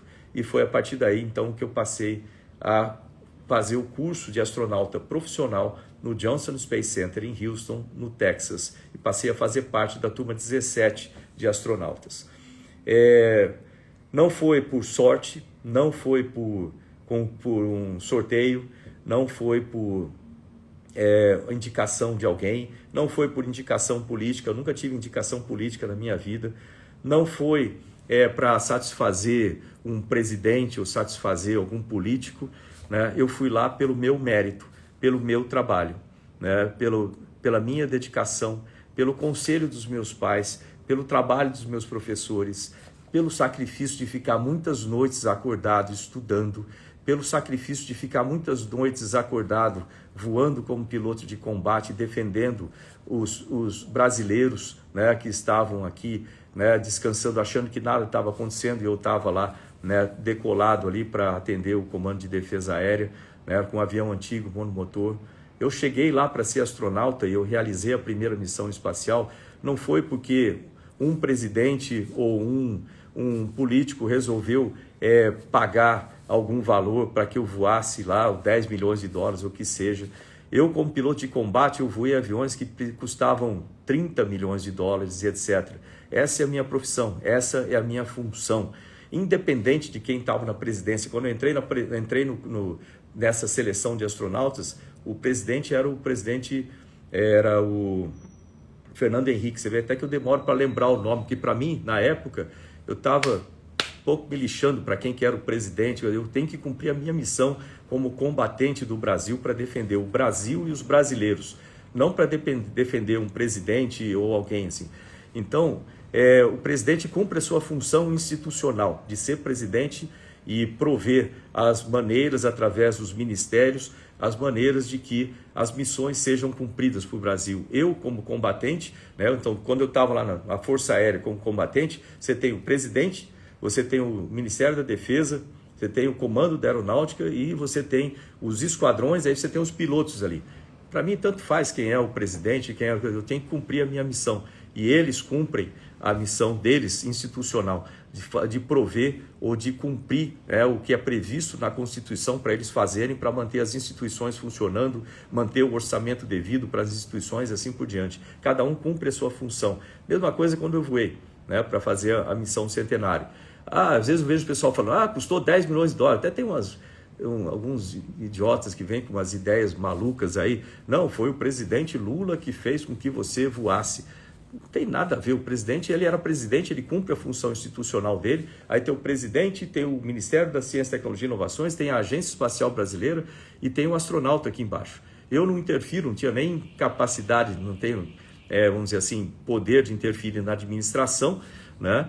E o presidente também, eu duvido até que me conhecesse antes da missão, né? Eu também estava pouco ligando quem que era o presidente, não tem nada a ver com política isso aí, tem a ver em cumprir a missão. Minha missão institucional era realizar a missão Centenário para o país, né? E o presidente tem a função institucional que é prover recursos para o programa espacial, coisa que, aliás, durante muito tempo não fizeram da maneira que deveriam fazer, né?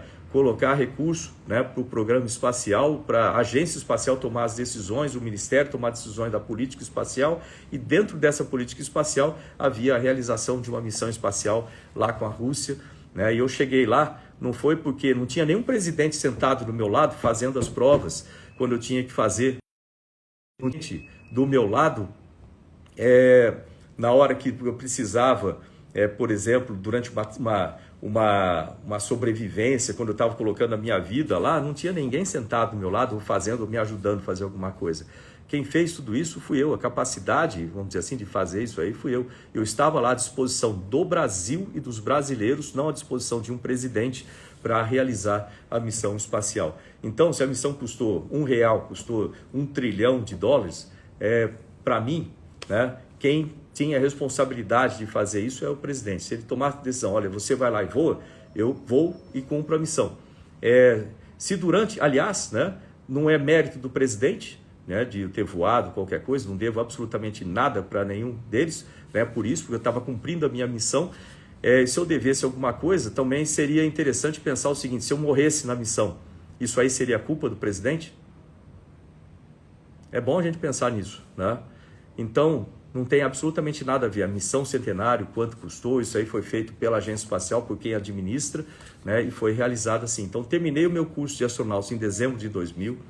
Eu esperava voar, né? Deixa eu só fazer uma coisa rápida aqui, para tá acabando a bateria, mas realizei ali a missão, o treinamento, concluí o treinamento em dezembro de 2000. Eu esperava voar, né, em 2001, não aconteceu. Depois, 2002, também não. 2003, também não, né? 2003 teve o acidente da Colômbia, eu perdi 7 amigos lá e tudo ficou parado, né, sem chance de voar, né? Em 2004, eu recebi uma ligação dizendo que eu voaria no ano seguinte, em 2005. E eu lembro que eu perguntei na época, falei, como é que eu vou voar? Não tem nenhum avião, não tem nenhum espaçonave aqui, porque estava tudo parado por causa do acidente da Colômbia. E aí eles falaram, não, você vai voar com os russos. Com os russos? Com os russos. Pô, aí era uma coisa interessante, porque eu sabia tudo do nosso lado, né? Do lado dos americanos ali, vamos dizer assim, mas eu não sabia nada, né, do lado russo. Era uma coisa completamente nova, né, para mim, mas eu tinha que aprender, inclusive tinha que aprender russo ali em 3 meses, né, o que era realmente um desafio grande, né, aprender russo em 3 meses. Mas era como tinha que ser feito, e fui lá para Zvezda Garadok, né, para a Rússia, para começar o treinamento lá. Fiz o treinamento, realizei a missão Centenário. Eu lembro quando eu estava ali para decolar, né, sentado naquele foguete, esperando para decolar, o pessoal pergunta assim, dá medo? Eu falo, lógico que dá medo, você sabe o risco que você corre, né, você tem que sentir medo, é natural do ser humano sentir medo, né, em qualquer situação, mas eu aprendi a superar o medo. E como que você supera o medo? Através de propósito. Você tem que ter propósito na sua vida. Cada vez que e o meu propósito era servir o país, assim como continua até hoje. Cada vez que eu tinha medo, eu passava a mão na bandeira do Brasil e falava assim, eu não estou indo sozinho. Tá todo mundo indo junto comigo, porque a bandeira do Brasil, ela representa todos nós, representa cada um de nós. E, de novo, aí, para os meus concorrentes, que muitas vezes falam bobagem a respeito de mim, a respeito do meu passado, né, eu tenho certeza que nenhum deles teria, pela vida, né, teria a coragem de fazer essas coisas pelo Brasil, colocar a vida para valer assim, pelo país, né? Eu lembro que passava a mão na bandeira do Brasil e falava assim, eu não estou indo sozinho, está todo mundo indo comigo. Aquilo me fazia sentir bem demais, porque essa bandeira da gente, a bandeira do Brasil, não é só um pano bonito com desenhos diferentes das outras, ela significa representa toda a nossa tradição. toda a nossa cultura, toda a nossa história, representa o sacrifício de muita gente para a gente ter o país que a gente tem hoje. E quando você pensa nisso, muitas vezes as pessoas falam assim, mas o Brasil tem muitos problemas. Olha, eu conheço o mundo, literalmente eu sobrevoei o mundo inteiro, né? Às vezes eu vejo umas pessoas falando uma bobagem grande, assim, pô, a Terra é plana, né? Vai estudar física, né? Não tem nem o que responder, vai estudar física, vai estudar astrofísica, vai estudar é bom para largar de mão de falar bobagem, né? Mas eu circulei o planeta inteiro, né? Eu conheci o planeta inteiro e eu sou embaixador da ONU para desenvolvimento industrial também, então conheci muitos países. Eu sou embaixador mundial do ensino profissionalizante, né? Que é uma das coisas que eu vou colocar com uma proposta extremamente prioritária aqui para o estado de São Paulo, ensino profissionalizante, e eu conheci muitos países. Eu digo para vocês o seguinte, o nosso país, nosso Brasil, ele tem tudo para ser o melhor país do planeta, tem condição de ser o país mais desenvolvido do planeta, né? E esse é o nosso, a diferença entre o Brasil e os outros é que esse é o nosso país. Então nós podemos e devemos, né, fazer isso. É a função de quem resolver os problemas do país e transformar esse país no melhor país do planeta. É a função do presidente, é a função do senador aqui, é a função do governador, que seja. Não. É a função de cada um de nós. Essa é a diferença, esse é o nosso país. A gente precisa trabalhar junto, a gente precisa de união. Eu tenho visto agora, durante essa campanha política, como se fossem dois países brigando, entendeu? Não, a gente só tem uma bandeira, é só a nossa bandeira verde e amarela, que é a bandeira de todos os brasileiros. A gente só tem um país, né? É o país que nos dá tudo aqui. Nós temos a melhor condição do planeta em recursos naturais, em tanta coisa. O que a gente precisa para ter sucesso? A gente precisa primeiro, né, de união. União é a coisa que a gente precisa, né?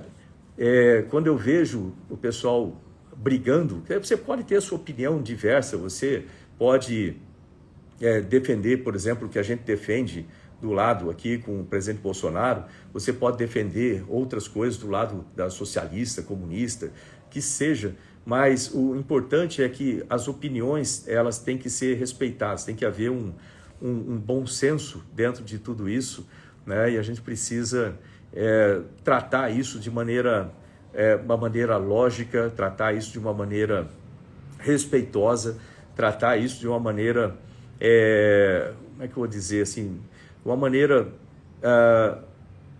com compaixão, é isso aí, porque as opiniões diversas é sempre aceitável, a gente vive numa democracia, então você pode ter uma opinião, eu posso ter outra opinião, eu posso defender a minha opinião, você pode defender a sua opinião, mas o que a gente não pode ter é uma pessoa matando a outra por causa desse tipo de coisa, isso é inaceitável, então a gente precisa ter aí um senso que nós somos todos brasileiros e nós precisamos todos lutar para que esse país tenha sucesso. A gente tem que ser um país de formiga, não um país de caranguejo. Deixa eu explicar isso para vocês.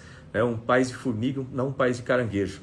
Imagine que você tem dois baldes ali, um balde cheio de formiga, um balde cheio de caranguejo, né? Metade do balde de formiga, metade do balde de caranguejo. Todos vivos, os caranguejos, logicamente, um caranguejo muito mais forte que a metade do balde inteiro lá de formiga. Mas se você deixar no sol isso aí, daqui 2 horas, as formigas saíram todas do balde e os caranguejos morreram todos. Você vai falar, por quê? O caranguejo não é muito forte assim? Mas as formigas, embora fraquinhas, uma vai subindo nas costas das outras, até que a penúltima puxa a última e todas elas sobrevivem. Os caranguejos, quando um deles está chegando na borda, os outros, em vez de empurrar para que ele tenha chance de depois, do lado de fora, puxar os outros, não, eles puxam ele para dentro e todos eles morrem juntos. O Brasil tem muito dessa atitude de caranguejo, entendeu? Aqui o pessoal tem pavor de quem tem sucesso. Se tem sucesso, você tem que atacar, você tem que destruir aquela pessoa, você tem que criar aí fake news, vamos chamar assim, você tem que denegrir a pessoa porque a pessoa tem sucesso. Isso é uma bobagem muito grande. Isso aí é uma coisa que faz com que o nosso país, por exemplo, não tenha nenhum prêmio Nobel. A gente tem muito mais capacidade dos nossos cientistas para ter prêmios Nobel já. Mas por que a gente não tem? Porque quando um está chegando lá, né, as outras pessoas do país vão lá e criticam aquela pessoa. E lógico que então quem faz a indicação do Prêmio Nobel não vai indicar aquela pessoa lá. Contrário, por exemplo, de países como os Estados Unidos, quando um é indicado para Prêmio Nobel, todo mundo vai lá e apoia. É um país de formiga, vamos dizer assim. A gente precisa se transformar num país de formiga, tem que largar mão de... Se a gente está aqui concorrendo, por exemplo, para um Senado, vamos falar bem, né? Falar das coisas, falar de propostas, né? E não ficar tentando denegrir a imagem um do outro. Isso eu acho uma bobagem enorme, uma falta de consideração, mas não é só uma falta de consideração, é uma falta de caráter muito grande. Então, naquele momento lá, esperando decolar, cada vez que eu passava a mão na bandeira do Brasil, eu falava, não estou indo sozinho, está todo mundo indo comigo, e aquilo me fazia sentir bem demais, né? 6 segundos da decolagem, os motores acendem. Quando eles acendem, esse foguete vibra tanto que chega a trincar o esmalte dos dentes, mas demora só 6 segundos, depois o foguete decola. Em 9 minutos você está no espaço, a 200 km de altitude, lá a 25 mil km por hora de velocidade. Você está sentado em cima de 200 toneladas de combustível. Você tem que ter coragem para fazer isso, não é qualquer um que vai fazer esse tipo de coisa, não. Você tem que ter determinação e propósito. Da mesma forma que eu tenho determinação e propósito agora para ir para o Senado e fazer o melhor para o Estado de São Paulo, para as pessoas do Estado de São Paulo que precisam, né? E aí, quando você tem o corte dos motores, eu soltei as luvas, eles ficaram flutuando aqui assim na minha frente. Aquele foi um momento muito, muito importante, né? Que eu estava realizando o meu sonho. E foram muitos anos para chegar lá, muito esforço, muita dedicação, muito sacrifício para chegar lá. E depois eu soltei os cintos, fui olhar assim naquela janelinha do lado de fora, e o que eu vi lá foi aquele planeta azul assim, maravilhoso, né? E foi uma visão que eu nunca mais esqueci, né? E naquele momento as pessoas perguntam, qual foi a primeira coisa que você pensou, né? A primeira coisa que eu pensei naquele momento lá, né, foi o seguinte... eu lembrei lá de trás em Bauru, contei essa história para vocês aí, quando eu estava lá em Bauru, né, sonhando em ser piloto, o pessoal olhava para mim e falava assim, pô, você nunca vai ser piloto, isso é coisa para filho de rico, você nunca vai conseguir. E minha mãe, Dona Zuleika, com os olhos azuis dela, né, tá aqui a foto dela, olhar para mim e falar assim, você pode ser tudo que você quiser na vida, desde que você estude, trabalhe, persista e sempre faça mais do que esperam de você. E ela estava correta, né? E foi assim que eu vi ali a primeira vez o nosso planeta azul, né, lá do espaço. Essa visão aqui, assim. Né? E, gente, eu poderia passar aqui a manhã inteira falando com vocês, contando essa história, mas a minha bateria está acabando e também o tempo aqui já esgotou, já passou muito o tempo normal. Mas... depois foram 10 dias ali na estação espacial, retornei, fiquei na NASA, trabalhando junto com a NASA até 2018, né? E aí eu também estava junto com a ONU, eu tinha ali, ia e voltava, mas quando eu voltei da missão, né, eu fui transferido para a reserva remunerada da Força Aérea Brasileira, para a reserva. Aí o pessoal fala assim, pô, você voltou e se aposentou da Força Aérea? Não, aí tem algumas coisas interessantes. Não, primeiro que eu não me aposentei ainda. Eu me aposento da Força Aérea quando eu fizer 66 anos, que aí eu vou ser reformado, que chama reforma militar. Aí eu vou estar aposentado. Por enquanto eu sou da reserva, né? Então, tecnicamente eu sou da Força Aérea ainda, não fui aposentado da Força Aérea, eu sou da reserva. Se tiver um combate, tiver uma guerra, ou se a Força Aérea simplesmente resolver me chamar de volta à ativa, eu tenho que voltar, né? Por isso aí faz parte do meu compromisso com a Força Aérea, com o Brasil. E então está previsto na lei, né? Se tiver que retornar, eu retorno. Mas eu lembro que quando eu retornei da missão espacial, o comandante da aeronáutica da época, que era o Brigadeiro Bueno, ele me chamou ali, a gente estava na Festa da Caça, 22 de abril lá de 2006, e ele me chamou separadamente para uma conversa separada e perguntou, pô, e agora, o que você quer fazer? Eu falei assim, pô, eu vou continuar lá, né? Continuar e fazer outras missões. Eu treinei muito para isso, vou continuar com isso. Mas você tem algum sonho? Assim, pô, eu tenho o sonho de ser presidente da Agência Espacial Brasileira. Eu falei para ele, tenho o sonho de ser presidente da Agência Espacial Brasileira. Mal sabia eu que mais tarde eu seria então, né?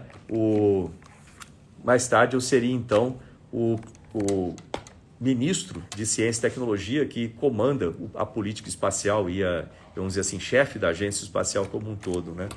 Mas eu falei isso para ele e ele falou o seguinte para mim, falou, olha, o Marcos, você não cabe mais dentro da Força Aérea.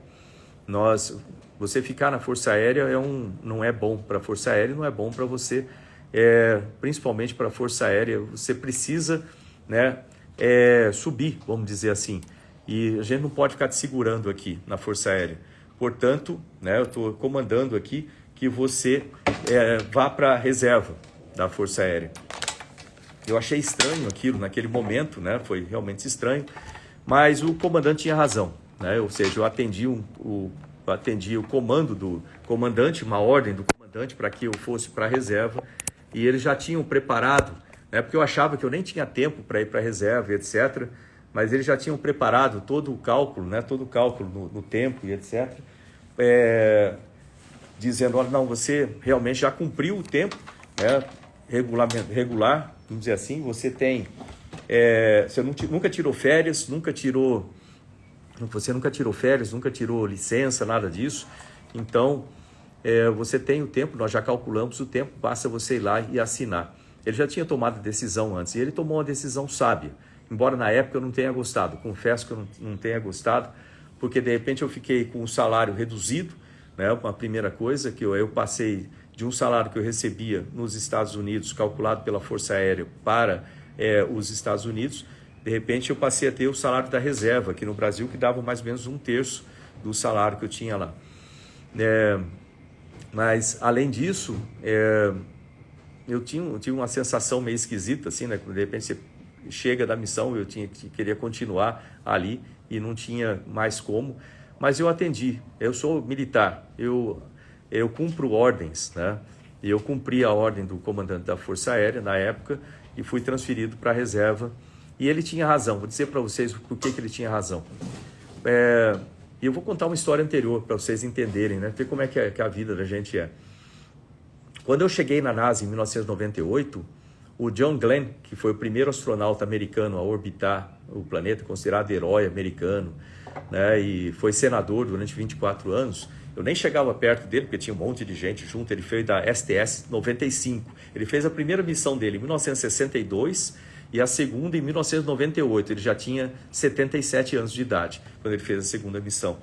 E teve um dia que eu estava no corredor assim, do prédio 4 lá na NASA, e ele estava sozinho, de uma maneira excepcional, ele estava sozinho. Ele cruzou comigo, viu a bandeira do Brasil, ele falou assim, você que é o brasileiro, né? Eu falei, sim, senhor, vem cá. Aí ele entrou numa sala, sentou em cima da mesa, literalmente sentou em cima da mesa, olhou bem para mim e falou assim, você precisa ser político. Aí eu falei para ele, pensa bem, eu tinha acabado de chegar na NASA, a política nunca tinha nada a ver comigo, na época eu não pensava nisso, eu pensava em ser piloto, em cumprir a minha missão e sei lá, política estava fora do meu escopo. Aí ele falou, você já pensou em ser político? Né? Você precisa ser político, já pensou em ser político? Eu, não, senhor, você precisa ser. Ele virou para mim bem sério, olhando assim nos meus olhos, falou assim, você precisa ser. Aí eu, mas por quê? Ele falou, olha, eu era astronauta também, né? E dentro da NASA, como astronauta, você está embaixo, lá, então, no caso do Brasil aqui, você tem o presidente, você tem o Ministério de Ciência e Tecnologia, você tem a Agência Espacial, e aí você tem um astronauta lá embaixo. Ele falou assim, como astronauta, você pode cumprir missões espaciais para o seu país, mas você não vai conseguir ajudar o seu programa espacial da maneira como você poderia, com toda a intensidade e a capacidade que você teria de fazer sendo político.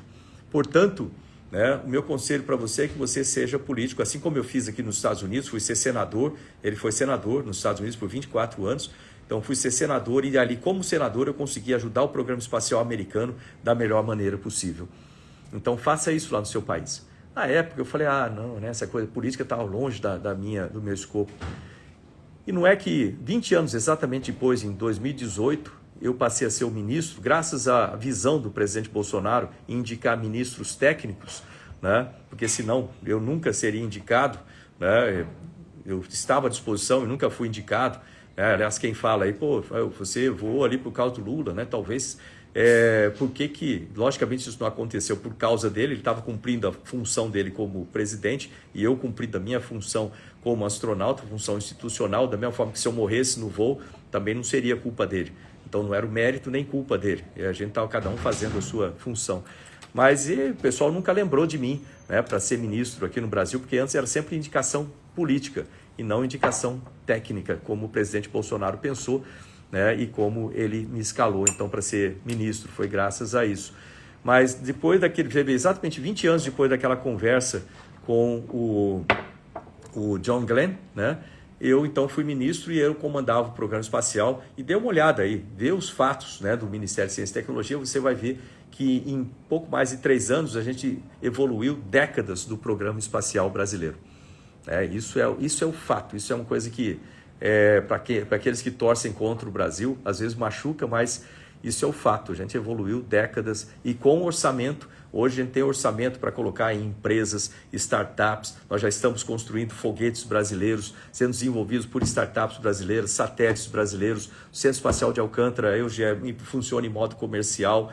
Depois de 20 anos parado no Congresso, eu fui lá, consegui ajustar, consegui conversar e convencer o Congresso a votar. Então hoje nós temos o Centro Espacial de Alcântara funcionando em modo comercial, já tem o lançamento de foguetes da Coreia do Sul esse ano, e isso pode fornecer, o centro funcionando em modo comercial, mais de 3 bilhões de dólares por ano para o programa espacial brasileiro. Isso significa a diferença de ter ministro técnico, é a mesma diferença de você ter um senador técnico, né, que conhece, que é engenheiro do ITA, que conhece das coisas. Mas você vê, né, no final das contas, a visão do comandante da aeronáutica lá, quando eu voltei, que ele determinou que eu fosse transferido para a reserva, embora eu não tenha gostado muito na época, o comandante estava certo. E estava completamente alinhado com isso, com o que o John Glenn falou e o que eu faço hoje. Então, se eu não tivesse ido para a reserva, a comando do comandante da aeronáutica, né, hoje eu não teria sido ministro. Eu nem sei, eu provavelmente também não estaria mais na Força Aérea, porque minha turma já está completamente fora da Força Aérea, só tem 3 ainda como da ativa, o restante está todo na reserva, como eu. Então, significa, o que significa da reserva? Você aposentou? Não, eu vou aposentar quando eu for para a reforma, em 66 anos. Por enquanto eu sou da reserva, se tiver uma guerra, né, ou se o comando da aeronáutica decidir, olha, é importante você voltar para cá para comandar a aeronáutica, ou para você comandar alguma coisa, eu tenho que voltar, né, por lei. Então, tá aí, gente. Eu vou parar por aqui, que a gente já extrapolou de longe o tempo, mas hoje eu estou aqui para cumprir uma nova missão para o Brasil, como senador da República e pelo Estado de São Paulo, para defender os interesses do Estado de São Paulo, para defender a população do Estado de São Paulo. Eu sempre fui um líder de comandar e defender as pessoas, e eu vou continuar a fazer isso, e eu vou defender as pessoas do Estado de São Paulo, especialmente aquelas que mais precisam, aquelas que moram na periferia, como eu morei, e eu sei que eles precisam de muita coisa, e a gente vai trabalhar junto com o governo do Estado de São Paulo, junto com os ministérios lá em Brasília, junto com instituições como o Senai, SESI, outras instituições do Estado, junto com as prefeituras, para que essas dificuldades sejam superadas, que o nosso Estado de São Paulo entre nos trilhos definitivamente, seja o Estado, não só o Estado mais rico, mas o mais próspero do país, e que a gente transborde essa prosperidade para o nosso país. O Estado de São Paulo tem que ser a locomotiva do país, e o Estado de São Paulo vai ajudar todos os outros estados, e as pessoas que vivem nesse estado aqui vão ter altíssima qualidade de vida. Você duvida disso? Venha junto comigo, trabalhe comigo no Senado, né? Eu preciso do seu voto, eu sou o astronauta Marcos Pontes, número 222, né? Veja o currículo de todos os candidatos, veja o histórico de todos os candidatos, veja o que eles já fizeram para o país, veja aqueles que já colocaram a sua vida a serviço do país, literalmente, veja aqueles que têm o compromisso, né, de colocar a vida por você para te defender, e vote direito. Nós temos poucos dias até a eleição e eu conto com o seu voto, astronauta Marcos Pontes, número 222, para o Senado aqui em São Paulo, né? E eu tenho certeza que juntos a gente vai transformar o nosso estado de São Paulo, juntos a gente vai transformar o nosso país. Um grande abraço, né? Fiquem com Deus amanhã, né? Estejam de volta aqui comigo no Diário de Bordo, começando às 6 horas. Hoje foi muito longo, mas eu espero que vocês tenham gostado. Compartilhem, passem esse vídeo para as outras pessoas, passem para aquelas pessoas que vocês querem ajudar. Eu dei uma série de dicas, especialmente para os jovens, então passem para os seus filhos, para os amigos, né? Aqueles que têm aí jovens, adolescentes também, é importante para eles conhecerem, e para aqueles que estejam aí na dúvida na vida, né? Eu espero que as coisas que eu falei aqui os ajude a ter motivação, né? E a vencer os desafios da vida. Não é fácil a vida, mas é possível você realizar tudo que você quiser. Lembra que minha mãe falava: estude, trabalhe, persista, sempre faça mais do que esperam de você. Você consegue chegar onde você quiser e nós vamos chegar junto ao Senado Nacional e ao sucesso do Estado de São Paulo. Grande abraço aí, fique com Deus, até amanhã. Não esqueça de se inscrever aqui no canal e compartilhar esse vídeo, compartilhar o canal, tá ok? Amanhã eu estou de volta com outro assunto aqui interessante. Grande abraço aí, tchau.